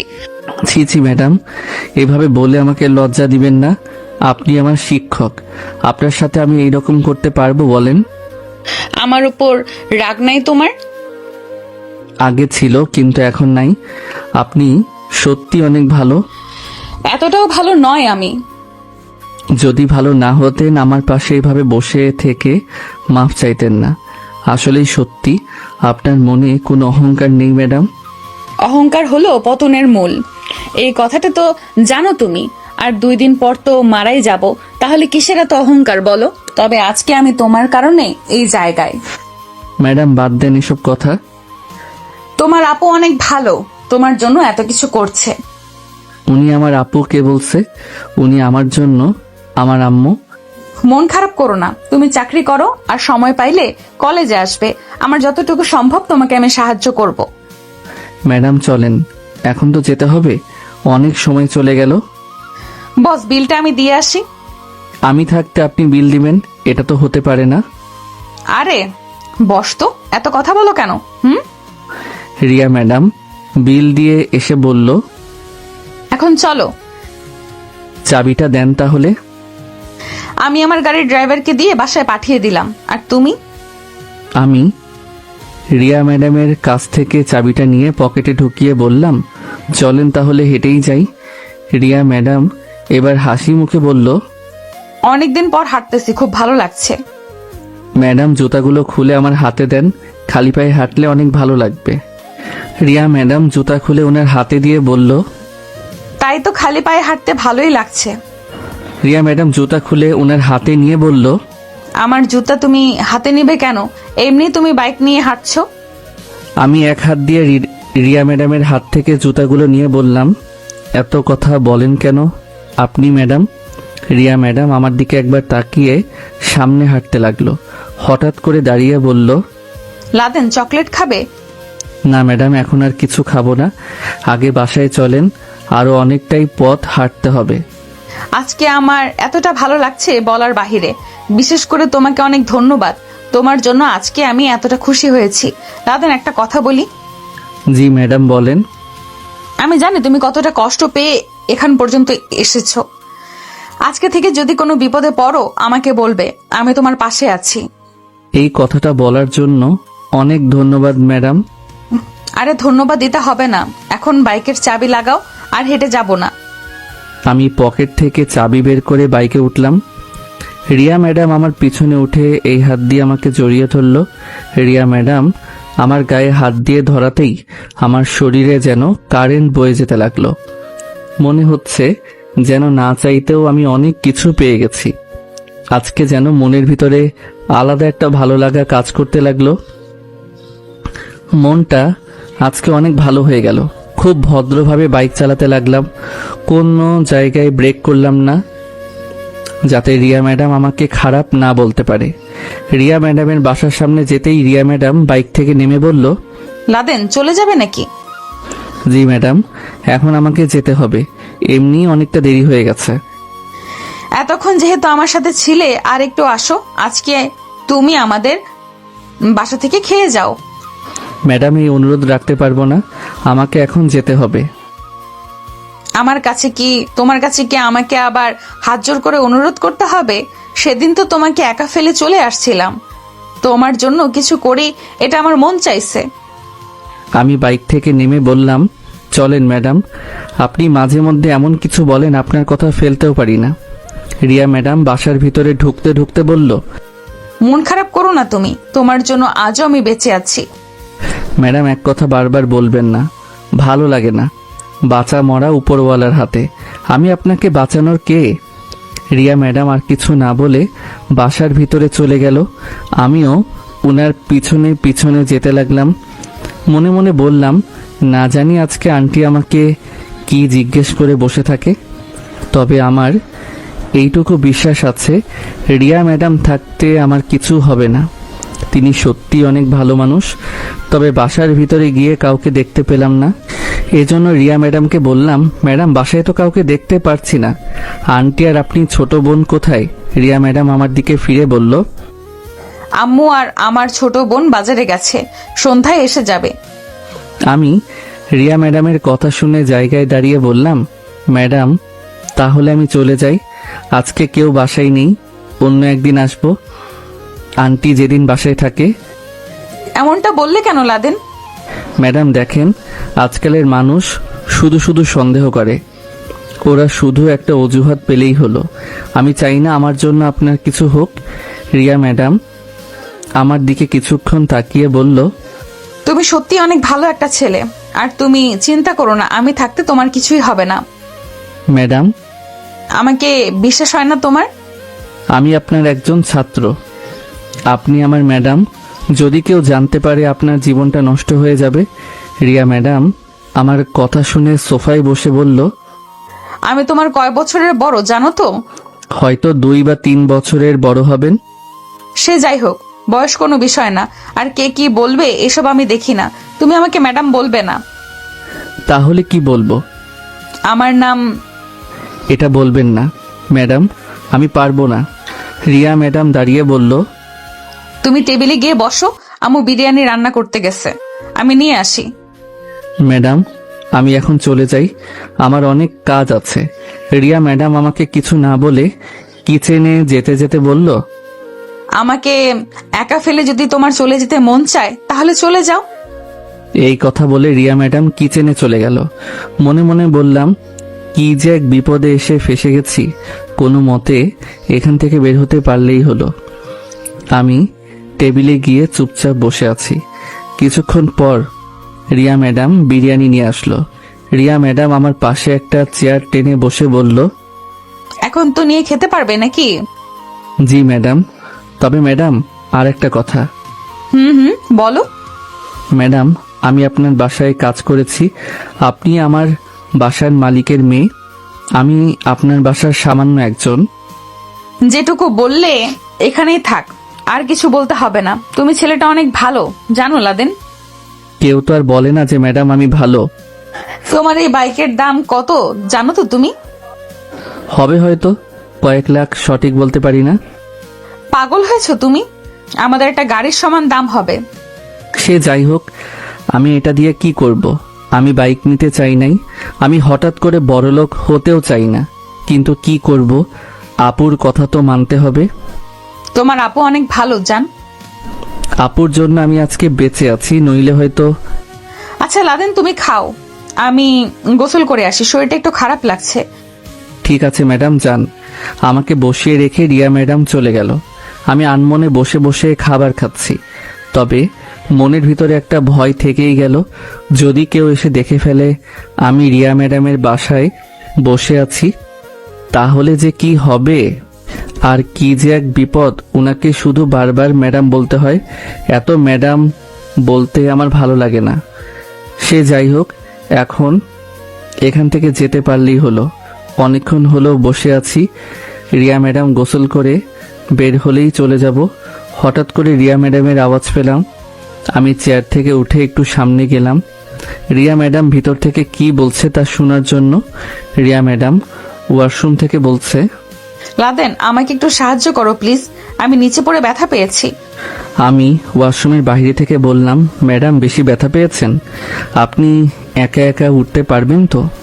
খুব বেশি আঘাত পেয়েছি, পা দিয়ে রক্ত বের হচ্ছে, আমি দাঁড়াতে পারছি না, প্লিজ আমাকে সাহায্য করো। আমি পকেট থেকে রুমালটা নিয়ে নিজের চোখ বেঁধে দিলাম। রিয়া ম্যাডামকে আস্তে করে বললাম, আপনি দরজাটা একটু খোলেন। রিয়া ম্যাডাম বলল, দরজা খুলে দিছি, তুমি আসো। আমি দরজা খুলে ভিতরে গিয়ে বললাম, ম্যাডাম আমি আমার চোখ বেঁধে এসেছি, যাতে আপনার কোনো সমস্যা না হয় আমাকে ধরে উঠে পড়েন। রিয়া ম্যাডাম আমাকে ধরে উঠে বলল, আমাকে একটু ধরে রাখো, আমি কাপড়গুলো পরে নেই। রিয়া ম্যাডামের খালি গায়ে হাত দিয়ে ধরার ফলে আমার শরীর তরতর করে কাঁপতে লাগলো। ভাবি নাই কখনো এমন পরিস্থিতিতে পড়তে হবে। কি যে একটা অনুভূতি হচ্ছে এটা বলার বাহিরে। মন চাইছে চোখ খুলে এক নজর শুধু রিয়া ম্যাডামকে দেখি, কিন্তু এমনটা ভুলেও করা যাবে না। উনি বিপদে পড়ে আমাকে ডেকেছেন। ধীরে ধীরে রিয়া ম্যাডাম কাপড় পরে আমাকে বলল, এখন আমাকে তুমি রুমে নিয়ে যাও। ম্যাডাম আপনি কাপড় পরেছেন? রিয়া ম্যাডাম কণ্ঠটা নামিয়ে আস্তে করে বলল, আমি বুঝেছি উনি কতটা যে লজ্জা পেয়েছেন। আমি আবার বললাম, ম্যাডাম আমি কি আমার চোখ খুলতে পারি? কোনো সমস্যা হবে না তো আবার? রিয়া ম্যাডাম বলল, খুলে ফেলো, এখন কোনো সমস্যা নেই। আমি চোখের বাঁধন খুলে মাথা নিচু করে বললাম, ম্যাডাম আপনি হেঁটে যেতে পারবেন তো নাকি আমাকে? রিয়া ম্যাডাম আমাকে শুধু বলল, আমাকে একটু ধরো তাহলেই হবে। রিয়া ম্যাডামকে ধরে উনার রুমে নিয়ে গেলাম। বিছানায় শুয়ে ম্যাডাম বলল, এখন যাও, আম্মুর রুম থেকে একটা মলম নিয়ে আসো, ওনার বিছানার নিচে গিয়ে পাবে হয়তো। ম্যাডাম আমি যদি কোনো কিছু চুরি করে নিয়ে যাই? রিয়া ম্যাডাম এবার মুচকি হাসি দিয়ে বলল, যাও, ভালো করে আম্মুর বিছানার নিচে খোঁজো, আলমারির চাবি পাবে ওইখানে। আমি আর কিছু না বলে রিয়া ম্যাডামের কথা মতো মলম নিয়ে এসে রিয়া ম্যাডামের হাতে দিলাম।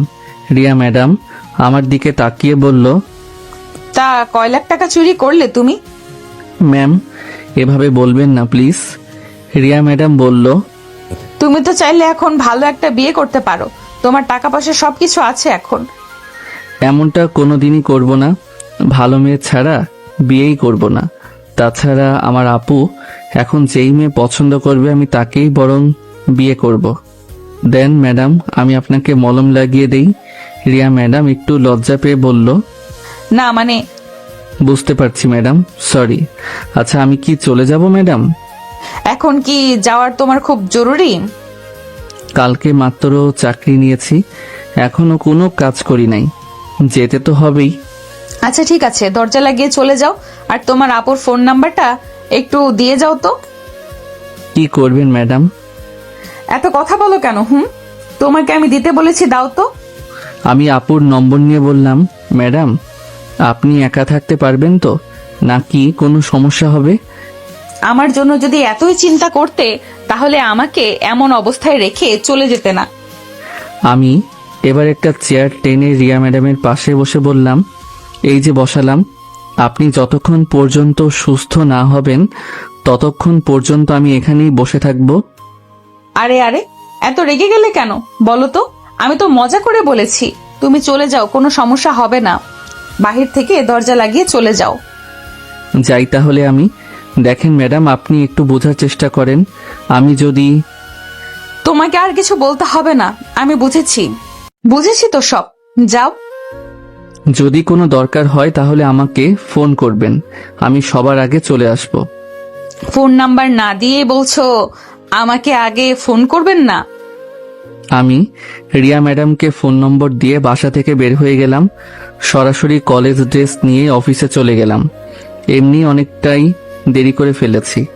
আমাকে কলেজের ড্রেসে দেখে সবাই আমার দিকে অবাক হয়ে তাকিয়ে আছে। তাতে আমার কি? আমি আমার মতো গিয়ে কাজ করি। আমি আমার রুমে গিয়ে মনোযোগ সহকারে কাজ করতে লাগলাম। ধুর, এসব কি উল্টাপাল্টা হিসাব আমার মাথায় ঢুকছে না। ফাইল টাইল সবকিছু সামনে ফেলে চেয়ারে পুরো শরীর হেলিয়ে শুয়ে আছি। কিরে লাদেন, কখন আসলি? আমি মাথা তুলে তাকিয়ে দেখি আপু এসেছে। আপুকে দেখে বললাম, এই তো কিছুক্ষণ হলো আসছি। কাজ না করে বসে আসত কেন? এই কাজ শেষ করে ফেলবো, তুই চিন্তা করিস না। আপু আমার সামনের চেয়ারে বসে একটা বই দিয়ে বলল, এটা পারবি সময় হলে, আর যদি কোনো ভুল হয় আমাকে জিজ্ঞেস করবি, ঠিক আছে? আচ্ছা আপু। আর তুই বাসায় যাস নাই? কলেজ ড্রেস পরে চলে আসলি যে? একটু বিজি ছিলাম তো আপু, এজন্য কলেজ ড্রেস পরেই চলে আসছি। আপু আমার কথা শুনে হাসি দিয়ে বলল, তোর বাইকের পিছনে মেয়েটা কে ছিল? মনে মনে বললাম, আমার বাইকের পিছনে রিয়া ম্যাডাম ছিল। তা আমার আপু কোথায় দেখলো? আমি কথা ঘোরানোর জন্য বলল, আরে না আপু, আমি আবার আমার বাইকে কাকে তুলবো? তুমি হয়তো অন্য কাউকে দেখেছো। তাই না? আমি অন্য কাউকে দেখছি? যদি একটা ছবি তুলতাম তাহলে তুই ঠিকই বিশ্বাস করতি, কিন্তু আমি তোরেই দেখলাম মনে হয়। আরে না আপু, তুমি ভুল দেখেছো। তুই তো রুহির সাথে যাস না। কেন আপু? আমি রুহিকে কল দিলেই সব জানতে পারবো। আপুর কাছ থেকে ফোনটা নিয়ে বললাম, তুই এমন করছিস কেন? আসলে একজন ছিল, কিন্তু উনি সম্মানী একজন ব্যক্তি, এছাড়া কিছু না। আমি ওনাকে নিতে চাই না, উনি একটা বিপদে পড়ছে এজন্য। আপু আমার কাছে বসে আমার মাথায় হাত দিয়ে বলল, একবার একটা ভুল করলি, আমি চাইছি আর যেন এমন কোনো ভুল না হয়। আমি তোর ভালোর জন্যই বলছি। বুঝতে পারছি আপু। আচ্ছা, এখন তুই বাসায় চলে যা, আজকে আর কাজ করতে হবে না। না আপু, রাতে যাব। এখনো তো কিছু খাস নাই মনে হয়। খেয়ে এসেছি আমি আপু। এই কথাটা বলে আমি আটকে গেলাম। মনে হচ্ছে যেন নিজের বিপদ নিজেই ডেকে নিয়ে আসলাম। আপু আমার দিকে অবাক হয়ে তাকিয়ে বলল, বাসায় গেলি না, আবার কোথা থেকে খেয়ে আসলি? আপু এই বিষয়ে কোনো প্রশ্ন করিস না। আপু আমার দিকে একবার তাকিয়ে বলল, আচ্ছা ঠিক আছে, তুই কাজ কর আর ক্যান্টিন থেকে আগে কিছু খেয়ে আয় যা। আপু চলে যাওয়ার পর আমি ওয়াশরুমে চলে গেলাম। পকেট থেকে একটা সিগারেট বের করে খেতে লাগলাম। মাঝে মাঝে যখন মাথায় একটু টেনশন ঢুকে যায় তখন এটা খেতে হয়। আপু আমাকে কোথায় দেখলো এটাই তো বুঝলাম না। এই আপনি এখানে সিগারেট খাচ্ছেন, তাও আর মেয়েদের ওয়াশরুমে? তাড়াতাড়ি সিগারেট ফেলে সামনে তাকিয়ে দেখি একটা সুন্দরী মেয়ে দাঁড়িয়ে আছে। আমি বোকা সুরে বললাম, মানে আমি তো সিগারেট খাচ্ছি না। আসলে হয়েছে কি? আমাকে মিথ্যা কথা বলেন? আমি নিজে চোখে দেখেছি। কিন্তু আপনি মেয়েদের ওয়াশরুমে কি করেন? মনে মনে বললাম, আজকে মনে হয় গাঁজা খেয়েছি, নইলে তো আমার এমন হওয়ার কথা না। ইস, ওয়াশরুমে ঢোকার আগে তাকেও দেখি নাই, এটা মেয়েদের নাকি ছেলেদের। আর আমি দরজার সামনেই দাঁড়িয়ে সিগারেট খাচ্ছি। আপু এসব জানতে পারলে আমি শেষ। এবার কাঁদো কাঁদো সুরে বললাম, আসলেই আমার ভুল হয়ে গেছে, আজকে মাফ করে দেন আপনি প্লিজ। আপুকে কিছু বলবেন না। এখানকার বসকে আপনি আপু বললেন কেন? আরে এই মেয়ে তো এখানে নতুন মনে হচ্ছে। আমি এবার মেয়েটাকে ভয় দেখানোর জন্য বললাম, আমি কে জানো তো? আমার একটা কথার কারণে তোমার চাকরি চলে যেতে পারে, সো বুঝে শুনে কাজ করবে। ছেলেদের ওয়াশরুমে গেলে ওরা কাউকে না কাউকে বলে দিত। আমি জানি মেয়েরা খুব ভালো হয়, আপনি কাউকে বলবেন না, আমি এটা জানি। আপনার মনটা খুব ভালো, আপনি সাবধান, কাউকে কিছু বলবেন না। সামনের মাসে আমার প্রমোশন পাক্কা। ঠিক আছে আমি গেলাম। মেয়েটাকে সাইড কাটিয়ে বের হয়ে গেলাম। আমি আমার চেয়ারে বসে দম ছেড়ে বললাম, যাক বাবা, বাঁচা গেলাম, নইলে মেয়েটা আমার 12টা বাজিয়ে দিত। ইস, কি এক বিপদে পড়েছিলাম। মেয়েদের ওয়াশরুমে ঢুকে গেলাম। আপু এই কথাটা জানতে পারলে আমার অবস্থা শেষ। আমি সব চিন্তা ভাবনা বাদ দিয়ে মাথা নিচু করে কাজ করছি। কিছুক্ষণ পর আপু এসে বলল, কিরে লাদেন, কাজ শেষ হয়েছে? আমি মাথা তুলে আপুর দিকে তাকিয়ে বললাম, এই তো আপু, প্রায় শেষ। তবে আপুর পিছনে ওয়াশরুমের সেই মেয়েটাকে দেখে চমকে গেলাম। মনে মনে বললাম, তাহলে আজকে আমি শেষ। ও মনে হয় আপুকে সব বলে দিয়েছে। আপু ধীরে ধীরে হেঁটে আমার কাছে এসে বলল, তুই একটু দাঁড়াতো। আমি আপুর কথা শুনে দাঁড়িয়ে গেলাম। আপু আমার পকেটে হাত দিয়ে সিগারেটের প্যাকেট বের করে নিল। ভয়ে আমার কলিজার পানি শুকিয়ে গেল। সিগারেটের প্যাকেট নিয়েই আপু চোখ বড় করে আমার গালে ঠাস ঠাস করে 2টা চড় দিয়ে বলল, এসব কবে থেকে খাস? আমি মাথা নিচু করে বললাম, না মানে আপু।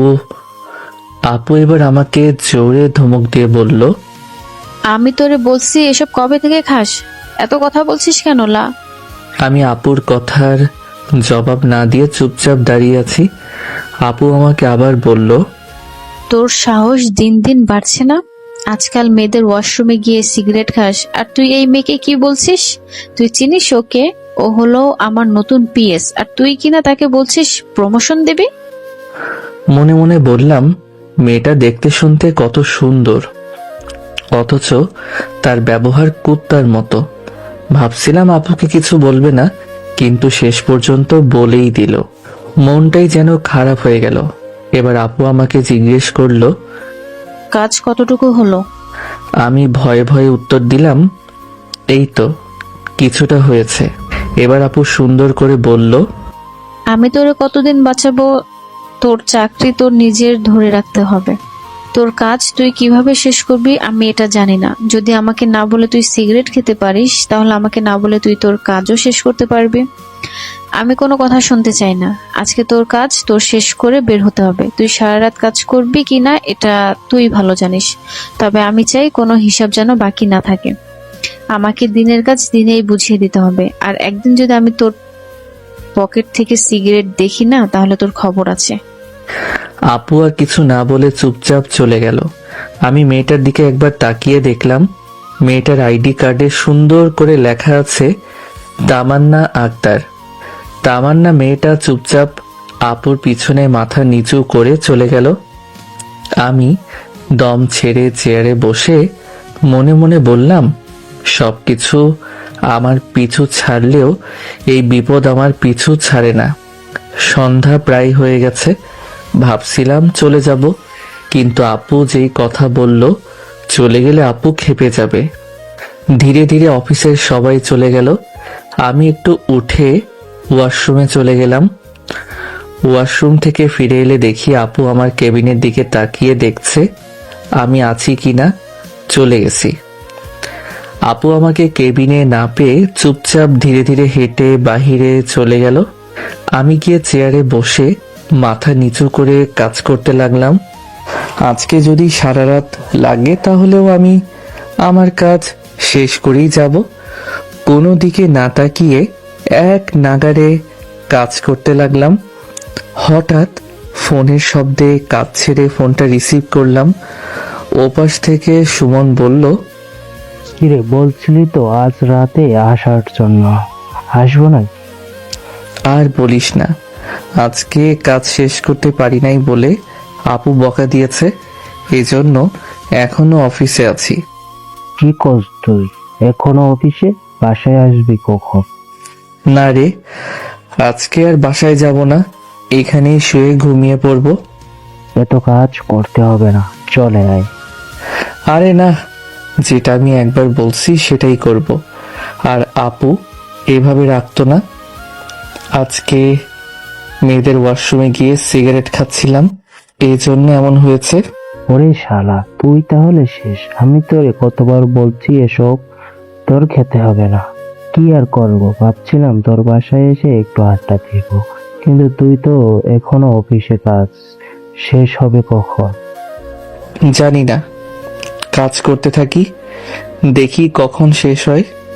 হঠাৎ ফোনের স্ক্রিনে তাকিয়ে দেখি অচেনা একটা নম্বর থেকে ফোন আসছে। এজন্য আমি সুমনকে বললাম, তুই একটু কলটা কেটে দে, আমি তোরে পরে কল দিচ্ছি। দেখি কে কল করেছে। সুমন আচ্ছা বলে ফোন কেটে দিল। সুমন ফোন কেটে দেওয়ার পর আমি ফোনটা রিসিভ করে বললাম, কে বলছেন? ওপাশ থেকে মেইলি একটা কণ্ঠে বলল, আপনি বলেন তো আমি কে? আজব তো, আমি আপনাকে চিনি না, জানি না, আর বলছেন বলতো আমি কে? আপনি কি মজা করেন আমার সাথে নাকি? তোমার কি মনে হয় আমি তোমার সাথে মজা করছি? দেখেন, আপনি যেই হন না কেন, আমি অচেনা কারোর সাথে কথা বলি না। ফোন রাখেন, আমার অনেক কাজ আছে। আরে শোনো শোনো, আমি তোমার রিয়া ম্যাডাম। ও ম্যাডাম, আপনি আমাকে আগে বলবেন না? সরি। থাক, সরি বলতে হবে না। তা আজকে মাথা গরম কেন, কি হয়েছে? কি আর হবে, দেরি করে অফিসে আসছি, কাজ শেষ করতে পারি নাই বলে আপু বকা দিয়েছে, এজন্য এখনো অফিসে কাজ করছি। কি বলো, তুমি এখনো অফিসে? জি ম্যাডাম, কি আর করব, নিজের কাজ নিজেকেই শেষ করতে হবে, এজন্য বসে বসে কাজ করছি। সরি সরি, আমার কারণে তোমার আজকে। আরে না ম্যাডাম, সরি বলতে হবে না আপনাকে। আর আজকে আপুর একটু রাগ ছিল, এজন্য বকা দিয়েছে, এই আর কি, কিছু না। ও আচ্ছা। হঠাৎ আমাকে ফোন দিলেন যে ম্যাডাম, আর আপনি এখন ঠিক আছেন তো? এখন একটু মোটামুটি ভালো লাগছে। হাঁটতে পারেন এখন? সমস্যা নেই। আল্লাহ দেন, শোনো, তোমাকে যেই কারণে ফোন করা, জানি তুমি খুব বিজি। তোমাকে এগুলো বললে তুমি খুব মন খারাপ করবে, না বলাই ভালো, থাক। ফোন যেহেতু করেই ফেলছেন, তাহলেই বলেই দিন ম্যাডাম, কি হয়েছে? অনেকদিন হলো ফুচকা খাওয়া হয় না, এখন তো রাত বেশি হয় নাই, তাই ভাবছিলাম তুমি যদি বাজারের কাছে বা। ফুচকা খেতে চাইছিলেন নাকি? তুমি তো জানো এই শহরে আসার পর থেকে আমি কারোর সাথে এত কথা বলি না। এই শহরের মানুষগুলো খুব বিজি থাকে, সবাই নিজ নিজ মতোই চলে, তাই কোনো উপায় না পেয়ে তোমাকে কল দিলাম। আমি একমাত্র তোমার সাথেই একটু কথা বলি। খাবার খাইছেন ম্যাডাম? না, আজকে আর কিছু খাই নাই, ভালো লাগছে না। ও, আন্টি আসছে বাসায়? আসছে। ঠিক আছে, আপনি জানালা খোলা রাখবেন, আমি আসছি। আরে না না, আসতে হবে না, এমনি তুমি এখনো অফিসে। কিছু হবে না ম্যাডাম। আচ্ছা, ফোন রাখি, আপনি জানালা খোলা রাখবেন। ভেতর দিয়ে আসো তাহলে। মার খাওয়ার ইচ্ছে নাই ম্যাডাম আমার। এই কথা বলে ফোনটা কেটে দিলাম। অফিস থেকে দারোয়ানকে বলে বের হলাম। একটা ফুচকার দোকানে গিয়ে কতগুলো ফুচকা কিনে নিলাম। তবে অফিস থেকে বের হওয়ার সময় দেখালাম আমার বাইকটা কে জানি ঢেকে রাখছে। হয়তো আপু মনে করছে ও আমাকে বকা দেওয়ার কারণে আমি বাইক রেখে চলে গেছি। আমি এসব চিন্তা করে ধীরে ধীরে সামনে হেঁটে যাচ্ছি। আমি আনমনে রাস্তা দিয়ে হাঁটতে লাগলাম। রিয়া ম্যাডামের বাসার সামনে এসে দেখি একটা জানালা দিয়ে ভিতর থেকে আলো আসছে। তার মানে এই জানালাটা খোলাই আছে। ওই তো, এখানে একটা মই আছে। তাহলে কি রিয়া ম্যাডাম আগে থেকেই সবকিছু রেডি করে রেখেছে আমি আসবো বলে? কি জানি, আমার এসব জেনে কি লাভ? আমাকে আমার কাজ করে তাড়াতাড়ি অফিসে যেতে হবে। সকলের ভিতরে সব কাজ রেডি করে রাখতে হবে। আমি মই দিয়ে আস্তে আস্তে উপরে চলে গেলাম। জানালার কাছে গিয়ে দেখি রিয়া ম্যাডাম বিছানায় শুয়ে আছে। হয়তো তিনি ঘুমিয়ে গেছে। আমি জানালার কাছে দাঁড়িয়ে দেখি রিয়া ম্যাডামের মুখটা একদম শুকিয়ে গেছে। ভিতরে কি যাব? না না, ভিতরে গেলে রিয়া ম্যাডাম কি বলে আবার। তবে আমি আজকে রিয়া ম্যাডামের উপর নজর দিলাম। এতদিন এভাবে কখনো দেখি নাই। আজকে যতটা কাছ থেকে দেখছি, কি মায়াবী চেহারা, দেখি যেন মনের স্বাদ মিটে গেল। ধুর, আমি কি সব উল্টাপাল্টা চিন্তা করছি। উনি তো আমার ম্যাডাম হন। আচ্ছা, ওনাকে কি আমি ডাক দিব? না না, উনি ঘুমিয়ে আছেন, ডাক দিলে ওনার ঘুম ভেঙে যাবে। আরে না, ডাক তো দিতেই হবে। উনি হয়তো কিছু খায় নাই। আমি আস্তে করে ডাক দিলাম, ম্যাডাম, কিন্তু ওনার কোনো খবর নাই। আবার ডাক দিলাম, রিয়া ম্যাডাম। এবার উনি চোখ খুলে আমার দিকে তাকালো। আমি একটা হাসি দিয়ে বললাম, ম্যাডাম, আপনি ঘুমিয়ে গেছিলেন? রিয়া ম্যাডাম শরীরের কাপড় ঠিক করে বলল, এই তো শুয়েছিলাম, চোখটা একটু লেগে গেছে। তুমি এখানে দাঁড়িয়ে আছো কেন, ভেতরে আসো। ম্যাডাম, সব কিছু করতে পারবো, কিন্তু ভিতরে আসতে পারবো না। রিয়া ম্যাডাম আমার কাছে এসে আমার হাত থেকে ফুচকাগুলো নিয়ে বলল, তুমি কিছু খেয়েছো? যাবার সময় কিছু কিনে নিব। এত রাত হয়েছে, এখন আর অফিসে যেতে হবে না, তুমি বাসায় চলে যাও। না ম্যাডাম, বাসায় যাওয়া যাবে না। আপু আমাকে অনেক বকা দিয়েছে। আমি দরকার হলে সারা রাত কাজ করব। দেখো, তোমার আপু রাগের মাথায় হয়তো বকা দিয়েছে, তাই বলে তুমি পাগলামি করবে? পাগলামো না ম্যাডাম, আমার কাজ তো আপনাকেই করতে হবে। বুঝেছি, তাই বলে সারা রাত? বাদ দেন ম্যাডাম, একটা কথা বলবো কি? রিয়া ম্যাডাম ফুচকা খেতে খেতে বলল, বলো। আমি যদি আপনাকে সুযোগ পেয়ে রিয়া ম্যাডাম আমাকে আটকে দিয়ে বলল। তুমি কি বলতে চাইছো আমি বুঝতে পারছি। আমি তোমাকে এতটাই বিশ্বাস করি যেটা বলার বাহিরে, কারণ তুমি ছেলেটা অনেক ভালো। ফুচকা খাবে? না ম্যাডাম, আমি এখন কিছু খাবো না। তাহলে আমি কি যাব ম্যাডাম? চলে যাবে? যেতে তো হবেই ম্যাডাম। লাদেন, তুমি তো জানো আমার চিনা জানা কেউ নেই, এই জন্য তোমাকে এত রাতে ডেকে নিয়ে আসছি। তুমি তো কিছু কি যে বলেন না ম্যাডাম, আমি আবার কি মনে করব বলেন? আপনি বলবেন আমি আসবো না, এটা তো হতেই পারে না। ধন্যবাদ লাদেন। ম্যাডাম যান, কিছু খেয়ে আসেন। না, এখন আর কিছু খাবো না, এখন ঘুমিয়ে যাব। প্লিজ ম্যাডাম, কিছু খেয়ে নেন, পরে শরীর খারাপ করবে আপনার। হঠাৎ দরজার বাহিরে থেকে আন্টি বলছে, রিয়া তুই কার সাথে এত কথা বলছিস? আমি তাড়াতাড়ি মই দিয়ে নেমে মইটা একটু দূরে ফেলে দৌড় দিয়ে বাসা থেকে বের হলাম। মনে মনে বললাম, যাক বাবা, বেঁচে গেছি, নইলে কি যে হতো। হঠাৎ ফোনের স্ক্রিনে একটা মেসেজ আসলো। এত তাড়াহুড়ো করে যাওয়ার কি ছিল? আম্মু কিছুই বলতো না। আচ্ছা ঠিক আছে, এখন বাসায় যাও, অফিসে যেতে হবে না। মেসেজটা দেখে একটা হাসি দিয়ে, রিয়া ম্যাডাম আসলেই খুব ভালো। আমি আবার অফিসে চলে গেলাম। কাজ শেষ করে দেখি রাত 3টা বেজে গেছে। চোখ যেন আপনা আপনি বন্ধ হয়ে যাচ্ছে। ফ্লোরে শার্টটা বিছিয়ে নিচে শুয়ে ঘুমিয়ে গেলাম। যখন ঘুম থেকে মাথা তুলে সামনে তাকালাম, তখন যেন আমি 1 মিনিটের জন্য কথা বলার মতো শব্দ হারিয়ে ফেললাম। আমার সামনে আমার আপু, দুলাভাই আর আপুর পিএস দাঁড়িয়ে আছে। আমি তাড়াতাড়ি দাঁড়িয়ে শার্ট পরতে পরতে আপুকে বললাম, আসলেই সরি আপু, রাতে কাজ শেষ করতে করতে একটু দেরি হয়ে গেছিল। কোনো উপায় না পেয়ে এখানেই ঘুমিয়ে গেলাম। আপু আমার কাছে এসেই ঠাস ঠাস করে আমার গালে 2টা থাপ্পড় দিয়ে রাগে চোখ গরম করে বলল, তোরে আমি কি বলছিলাম যে তুই সারা রাত কাজ করবি? আসলে কি তুই চাকরি করতে চাস নাকি মজা করতে এসেছিস সেখানে? আমি মাথা নিচু করে বললাম, সরি আপু, আর তুই তো কালকে বললি আমি যেন কাজ শেষ করে বাসায় যাই, এজন্য। আপু এবার একটু জোরে বলল, তাই বলে তুই সারা রাত? অনেক হয়েছে, আর না। তুই এখন এখান থেকে চলে যা, আমি তোরে আর আমার সামনে দেখতে চাই না। দ্বিতীয়বার যেন আমি তোরে আমার এই অফিসে না দেখি। এই কথা বলে আপু রাগে কেবিন থেকে চলে গেল। আজকে কেন যেন আমার অনেক রাগ হলো। সকাল সকাল আপু আমাকে এভাবে মারতে পারলো। দুলাভাইয়ের হাতে ফাইলটা দিয়ে বললাম, এখানে সবকিছু রেডি করে রেখেছি, আপনি আপুর কাছে দিয়ে দিবেন। আমি গেলাম। দুলাভাই আমার হাত ধরে বলল, আরে দাঁড়াও, কোথায় যাও? আমি দুলাভাইয়ের দিকে তাকিয়ে বললাম, দেখি কোথাও যাওয়া যায় কিনা। দেখো, তুমি তোমার আপুর কথায় এত রেগে গেলে। জানি না কালকে তোমার আপু তোমাকে কি বলেছে। ও ওখান থেকে গিয়ে কিছু খায় নাই, আমি ওকে কান্না করতে দেখেছি।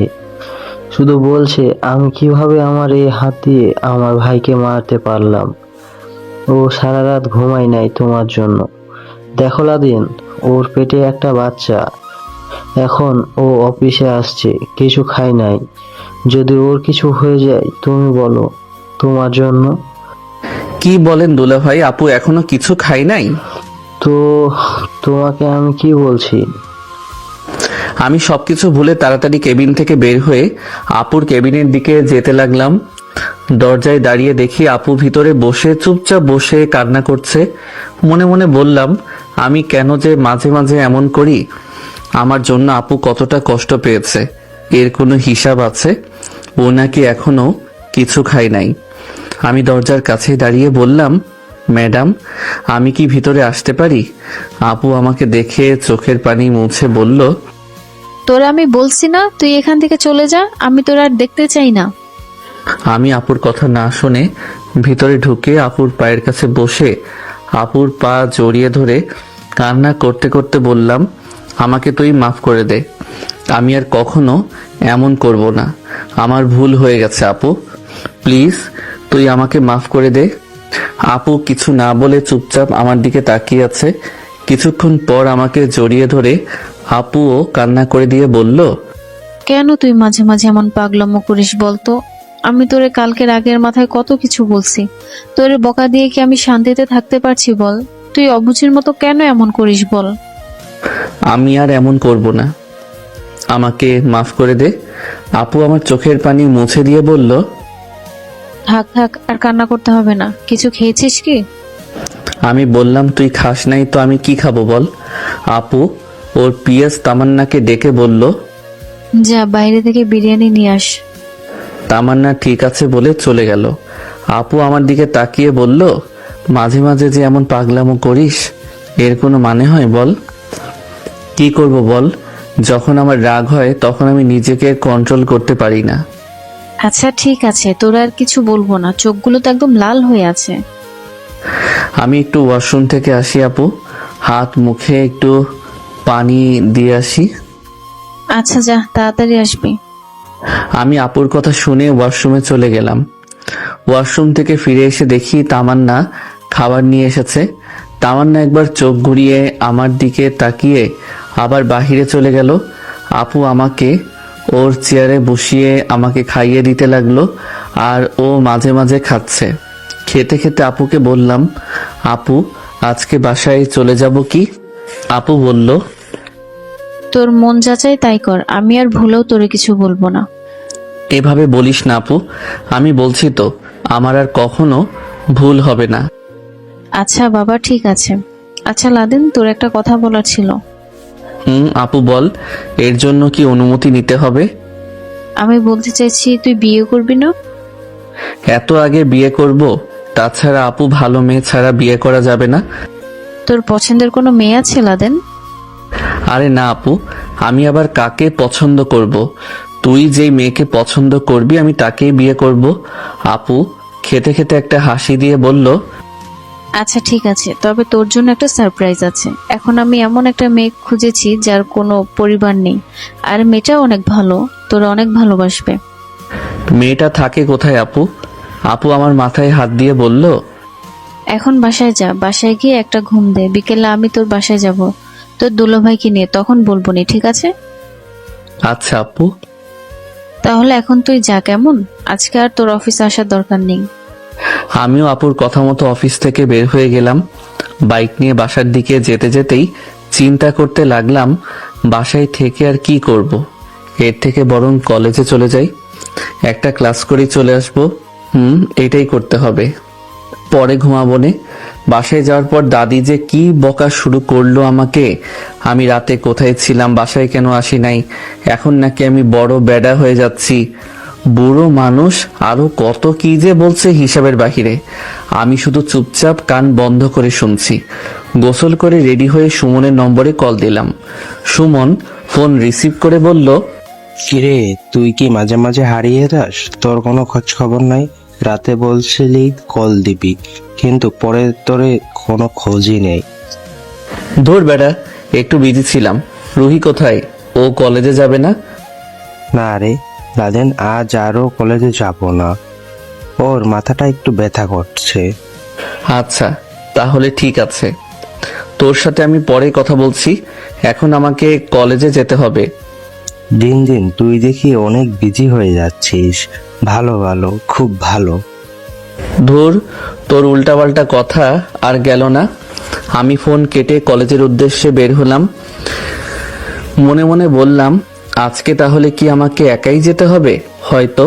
বাইক নিয়ে কিছুটা সামনে গিয়ে দেখি বন্যা রাস্তা দিয়ে হেঁটে কলেজে যাচ্ছে। আমি বন্যার সামনে বাইক থামিয়ে বললাম, কি ম্যাডাম, আজকে একা একা কলেজে যাওয়া হচ্ছে যে? আপনার বান্ধবী কোথায়? বন্যা মুখ বাঁকিয়ে বলল, আসছে বান্ধবী খবর নিতে। আপনার বোন, আপনি ভালো জানেন না ও কোথায়? আচ্ছা বন্যা, তুমি কথায় কথায় এভাবে মুখ বাঁকাও কেন আমাকে এটা বলো। আমার মুখ আমি বাঁকাবো? আপনার কোনো সমস্যা? না, আমার আবার কিসের সমস্যা হবে? এখন এত কথা না বলে উঠে পড়ো। না না বাবা, আজকে আর আপনার পিছনে উঠবো না। আজকে আবার রুহি আসে নাই, একা একাই যাব। কেন যাবে না? আমি কি তোমার? এই মিয়া, এত উল্টাপাল্টা চিন্তা করেন কেন? ধুর, তাহলে বরং থাকো তুমি, আমি গেলাম। আরে আরে দাঁড়ান, যাবো তো আমি। না না, তোমার যাওয়ার আর কোনো দরকার নেই। তোমার তো স্বামী আছে, ওকে বলো এখানে আসবে না। বন্যা আমার পিছনে উঠে বলল, এত কথা বলেন কেন? চলেন তো। তোমাকে আজকে রাস্তার মাঝে ফেলে দিব, মনে রেখো। দেখবো নে আপনার কেমন সাহস আছে। সাহসের দেখছো কি তুমি? ফেলে দিব। আমাকে ভয় দেখাবেন না, আমি জানি আপনার কেমন সাহস আছে। আমি আর বন্যাকে কিছু না বলে কলেজের মাঠের ভিতরে নিয়ে গেলাম। বন্যাকে নামিয়ে বাইকটা সাইড করে আমি বন্যার সামনে চলে গেলাম। বন্যা আমার দিকে তাকিয়ে বলল, এই, আপনি কি গাঁজা টাজা খান নাকি? চোখগুলো কেমন যেন লাল হয়ে আছে। ধুর, কিসব উল্টাপাল্টা কথা বলছো তুমি? আমি আবার গাঁজা খাবো কেন? তাহলে আপনার চোখগুলো এমন কেন হয়ে আছে? আর বলো না, অফিসে গিয়ে সিগারেট খেয়েছিল, আপু দেখে ফেলছিল। এজন্য আমাকে রেগে বলছে, একা একা সিগারেট খেতে পারিস তো একা একা তুই তোর সব কাজ শেষ করে অফিস থেকে যাবি। তুই তো জানো আমার রাগ কেমন, এজন্য সারা রাত কাজ করছি। ও কি বলেন? তাই বলে সারা রাত কাজ করা লাগবে? এছাড়া কি করব বলো? সকালে কিছু খেয়ে আসছেন তো? আপু বিরিয়ানি এনেছিল। এখন তাড়াতাড়ি ক্লাসে চলো, দেরি হয়ে যাচ্ছে। ইংরেজি ক্লাস করতে মন চাচ্ছে না, চলেন ক্যান্টিনে গিয়ে বসি। আমি বন্যার হাত ধরে বললাম, এটা একটা গুরুত্বপূর্ণ ক্লাস, এটা মিস করা যাবে না। বন্যা আমার হাত ছাড়িয়ে বলল, আরে যাবো তো। আপনি আমার হাত ধরলে মানুষ কি মনে করবে? সবাই বলবে আমি আপনার গার্লফ্রেন্ড। আমার কিন্তু আবার জামাই আছে। ইস, তোমার মতো মেয়েকে আমার গার্লফ্রেন্ড বানানোর কোনো ইচ্ছা নাই। চলো তো ক্লাসে, শুধু উল্টাপাল্টা কথা বলো। আমি আর বন্যা ক্লাসে গিয়ে বসলাম। তার কিছু সময় পর ম্যাডাম ক্লাসে আসলো। আমি চোখ তুলে রিয়া ম্যাডামের দিকে তাকিয়ে অবাক হয়ে গেলাম। আজকে রিয়া ম্যাডাম একটু সেজে এসেছে, তবে ওনাকে শাড়িতে এতটা সুন্দর লাগছে যেটা বলার বাহিরে। হঠাৎ একটা বিষয় দেখে যেন আমার একটু রাগ হলো। সেটা হলো, রিয়া ম্যাডাম আজকে তার চুল বাঁধে নাই, চুল ছেড়ে কলেজে আসছে। এটা দেখে কেমন যেন আমার একটু রাগ হলো। বুঝলাম না হঠাৎ করে কেন আমার এমন লাগলো। রিয়া ম্যাডাম আমার দিকে তাকিয়ে একটা হাসি দিল। বন্যা আমাকে আস্তে করে বলল, এই ছেলে, আগে চশমা পরো, তোমার চোখগুলো লাল হয়ে আছে। আমি বন্যার কথা শুনে বললাম, তোর তো ভালো বুদ্ধি আছে বলতে হবে। বন্যার কথা মতো আমি চশমা পরে নিলাম। আর অপরদিকে রিয়া ম্যাডাম ক্লাস করতে লাগলো। রিয়া ম্যাডাম একটা বই নিয়ে কোনো একটা টপিক বোঝাতে বোঝাতে পিছনে চলে আসলো, একদম আমার বেঞ্চের সামনে। আমি আস্তে করে রিয়া ম্যাডামকে শুনিয়ে বন্যাকে বলতে লাগলাম, কিরে বন্যা, এটা আবার তোর কি স্টাইল? তুই এখানকার ছাত্র হয়েছিস বলে তুই খোলা চলে কলেজে চলে আসবি? তোর কি একটু লজ্জা করে নাই? দেখ তো, তোর দিকে কত ছেলে তাকিয়ে আছে।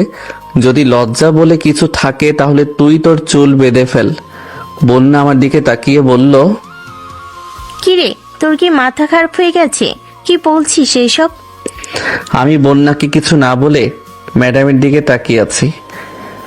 রিয়া ম্যাডাম চুপটি করে মাথার চুল বেঁধে নিল। এটা দেখে আমি একটু খুশি হয়ে একটা হাসি দিলাম। বন্যা আমাকে চিমটি দিয়ে বলল, ও এই ব্যাপার? তুই আমাকে উদ্দেশ্য করে রিয়া ম্যাডামকে এসব কথাগুলো বলি? কি ব্যাপার লাদেন, কাহিনী কি বলো তো? ধুর, এখানে কোনো কাহিনী নাই, তুই একটু চুপ করে বসে থাকতে পারিস না? রিয়া ম্যাডাম এবার আমার দিকে তাকালো। আমি হাত দিয়ে ইশারা করে দেখিয়ে বললাম, এখন খুব ভালো লাগছে ম্যাডাম। রিয়া ম্যাডাম আবার আরেকটা মুচকি হাসি দিয়ে ক্লাস করাতে লাগলো। বন্যা তো আমার দিকে তাকিয়ে আছে, ও শুধু বলছে, কেমনে কি লাদেন? তুই ম্যাডামের এত কাছে কিভাবে গেলি? বন্যা, মেজাজ গরম করবি না। আর এখানে কোনো কাহিনী নাই। রিয়া ম্যাডামকে আমি একটা অ্যাক্সিডেন্ট থেকে বাঁচিয়েছিলাম, এজন্য তিনি হয়তো আমার সাথে একটু কথা বলেন।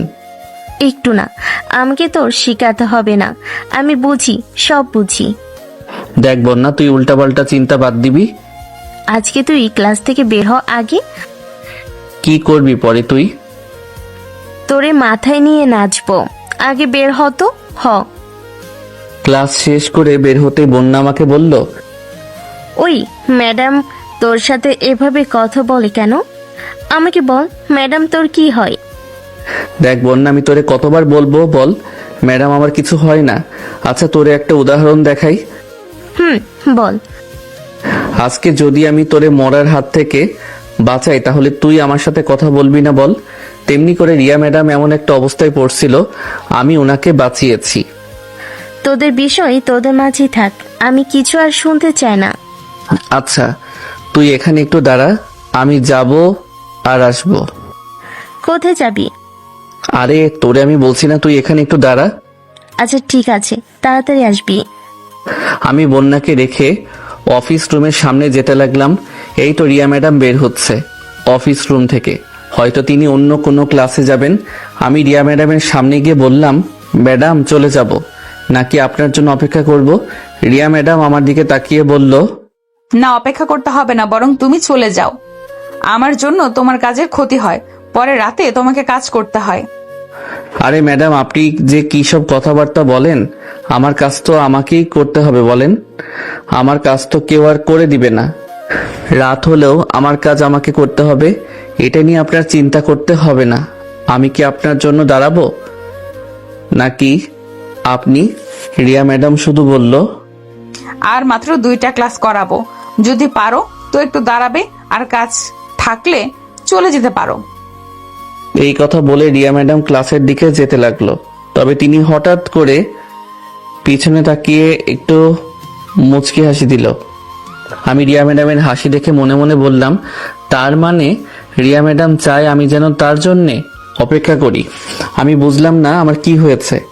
রিয়া ম্যাডামের সামনে গেলে আমি কেমন যেন একটু দুর্বল হয়ে যাই, এটাই তো বুঝি না। সে যাই হোক, এখন একটু অপেক্ষা করতে হবে। আমি বন্যার সামনে হেঁটে চলে গেলাম। বন্যার কাছে যেতেই বন্যা বলল, একটা বিষয় মাথায় রাখ, ম্যাডাম কিন্তু তোর থেকে 2-3 বছরে বড়। বন্যা, আর একবার যদি তুই উল্টাপাল্টা চিন্তা করিস বা উল্টাপাল্টা কথা বলিস, তোর মাথা কিন্তু আমি ফাটিয়ে দেব। সত্যি কথা বলে আমার দোষ হয়ে গেল না? আচ্ছা এখন চল আর একটা ক্লাস করে আসি। হঠাৎ করে তোর পড়াশোনায় এত মন বসলো কিভাবে রে? আমাকে এটা বল তুই। দেখ, এই বয়সে আবার পড়তে এসেছি, এখন যদি ভালো একটা রেজাল্ট করতে না পারি তাহলে সব শেষ।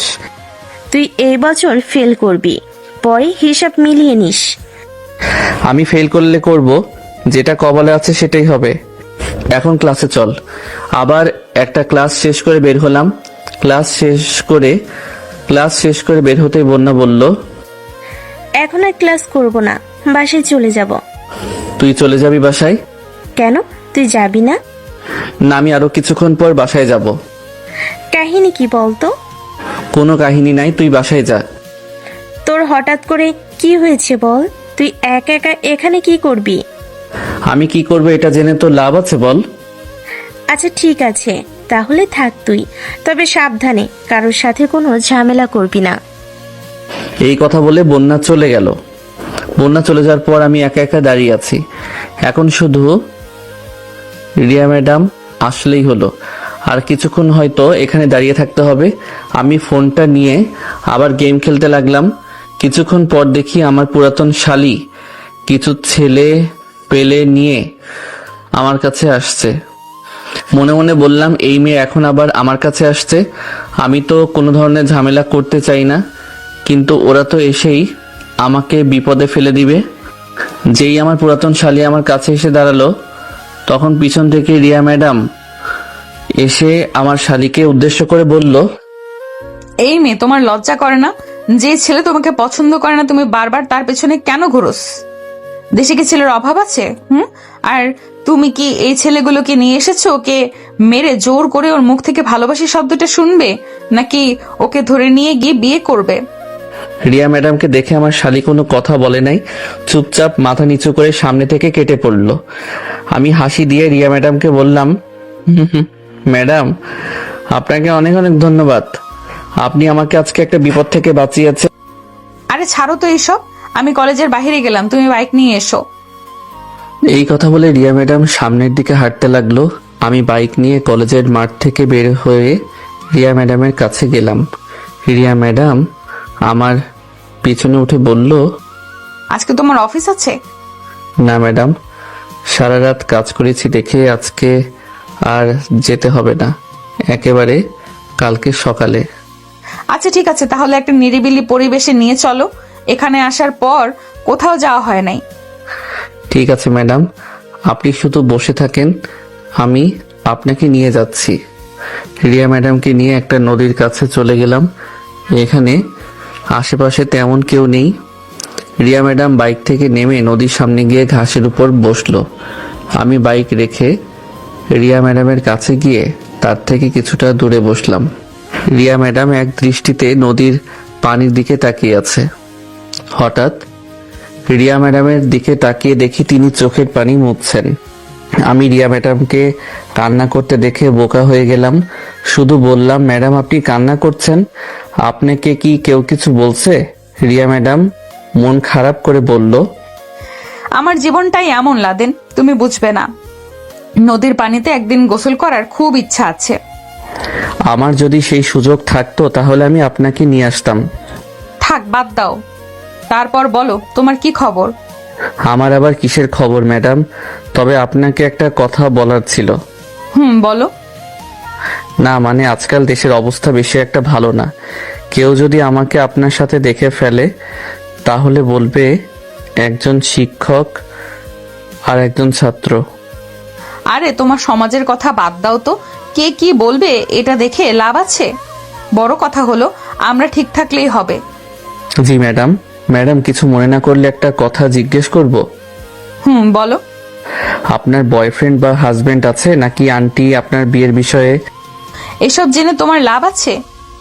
ম্যাডাম আমি আপনার ছাত্র, আমি জানি এসব আমার বলা উচিত হয় নাই, কিন্তু আপনার বয়স ম্যাম দিন দিন বেড়ে চলছে, এজন্য বললাম আর কি। রিয়া ম্যাডাম এবার একটা মুচকি হাসি দিয়ে বলল, কেন, আমি বুঝি বুড়ি হয়ে যাচ্ছি? আরে কি যে বলেন না আপনি ম্যাডাম, আপনি এতটা সুন্দর যে আপনার পাশে 2-3 জন মেয়ে দাঁড়ালে ওরা কিছুই না আপনার কাছে। থাকার মিথ্যা কথা বলতে হবে না, বাদ দাও। তবে একটা কথা জেনে রাখো, আমি আমার সাথে কাউকে জড়িয়ে ওর জীবন নষ্ট করতে পারি না, এর জন্য হয়তো আজও আমি একা। মনে মনে বললাম, তার মানে রিয়া ম্যাডাম একটু কষ্টের ভিতরে আছে। কেন যেন আমার এসব জানতে খুব ইচ্ছে করছে। আমি জানি রিয়া ম্যাডাম আমাকে কিছু বলবে না, আমাকে আন্টির কাছে থেকে সবকিছু জানতে হবে। রিয়া ম্যাডাম আমাকে বলল, তা তোমার জন্য কি বউ দেখতে হবে? আরে না ম্যাডাম, কি যে বলেন, এত আগে বিয়ে করব না, দেরি আছে। আচ্ছা এখন চলো, দেরি করা যাবে না, এমনি অনেকটাই সময় চলে গেছে। চলেন ম্যাডাম। রিয়া ম্যাডাম আমার পিছনে উঠে বলল, একটা ফুচকার দোকানের সামনে গিয়ে দাঁড়াবে। আমি আচ্ছা বলে বাইক চালাতে লাগলাম। হঠাৎ করে বললাম, ম্যাম একটু আস্তে ধরেন, আমার কেন যেন লাগছে। রিয়া ম্যাডাম আমার কথা শুনে তার হাত পিছনে ধরে আমাকে ছেড়ে দিল। মনে মনে বললাম, ভালো একটা অনুভূতি ফিলিং হচ্ছিল, এটাও আবার হাত ছাড়া করে দিলাম। আমি কি সত্যি ব্যাককল ট্যাককল? আমি আবার বললাম, ম্যাডাম ছাড়তে বলছি দেখে আপনি আমাকে ছেড়ে দিবেন, আমি কিন্তু পরে অ্যাক্সিডেন্ট করলে আমাকে বকা দিবেন না। রিয়া ম্যাডাম আমাকে আবার ধরে হাসতে হাসতে বলল, তুমি সত্যি অনেক বোকা। বলেন বলেন, সমস্যা নেই ম্যাডাম। আমি রিয়া ম্যাডামকে নিয়ে একটা ফুচকার দোকানের সামনে নামিয়ে বললাম, আপনি বাইকের উপরে বসে থাকেন ম্যাডাম, নিচে নামার দরকার নেই, আমি আপনার জন্য ফুচকা নিয়ে আসছি। আচ্ছা ঠিক আছে। আমি বাইক থেকে নেমে রিয়া ম্যাডামের জন্য ফুচকা নিয়ে ওনার হাতে দিলাম। রিয়া ম্যাডাম আমার দিকে তাকিয়ে বলল, এখানে অনেকে দাঁড়িয়ে আছে, তুমি আমাকে এখন ম্যাডাম বলবে না। তাহলে কি আপু বলবো? সে বলতে পারো। আমি এটা বলতে পারবো না। আচ্ছা ঠিক আছে, ম্যাডাম বলবে, কিন্তু কেউ যেন না শুনে। আপনাকে বলতে হবে না, আমি বুঝেছি তো। ফুচকা খাবে? আরে না ম্যাডাম, আপনি খান, আমি এসব খাই না। এটা তো একটা তো খাও। দরকার নেই, আমি খাবো না। আমি খাইয়ে দেই। লাদেন হা করো বলছি। কি আর করার, উপায় না পেয়ে হা করেই নিলাম। রিয়া ম্যাডাম আমাকে ফুচকা খাইয়ে দিল। আমি ফুচকা খেতে খেতে রিয়া ম্যাডামকে আস্তে করে বললাম, আপনি এত ভালো কেন বলেন? আমি এতটাও ভালো না। আমার জীবন সম্পর্কে তুমি যদি জানতে তাহলে বলতে পারতে। এখন বলো, ফুচকা ভালো লাগলো? আপনি খাইয়ে দিছেন ম্যাডাম, ভালো লাগবে না কেন বলেন? আচ্ছা আপনি এখন খান। রিয়া ম্যাডাম বাইকের উপর বসে বসে ফুচকা খাচ্ছেন। হঠাৎ করে একটা মাইক্রো এসে আমাদের সামনে দাঁড়ালো। মাইক্রোটা আমার পা থেকে এক হাত দূরে দাঁড়ালো। এখানে এত জায়গা থাকার পরেও আমাদের সামনে মাইক্রো থামালো, এই জন্য একটু রাগ হলো। আমি মাইক্রোর কাছে টোকা দিয়ে বললাম, কি ভাই আপনার সমস্যা কি? এত জায়গা থাকতে এখানে এসেই মাইক্রো রাখা লাগবে, তাও আবার আমাদের সামনে। মাইক্রোর কাজ খুলতে আমি তো বোকা হয়ে গেলাম।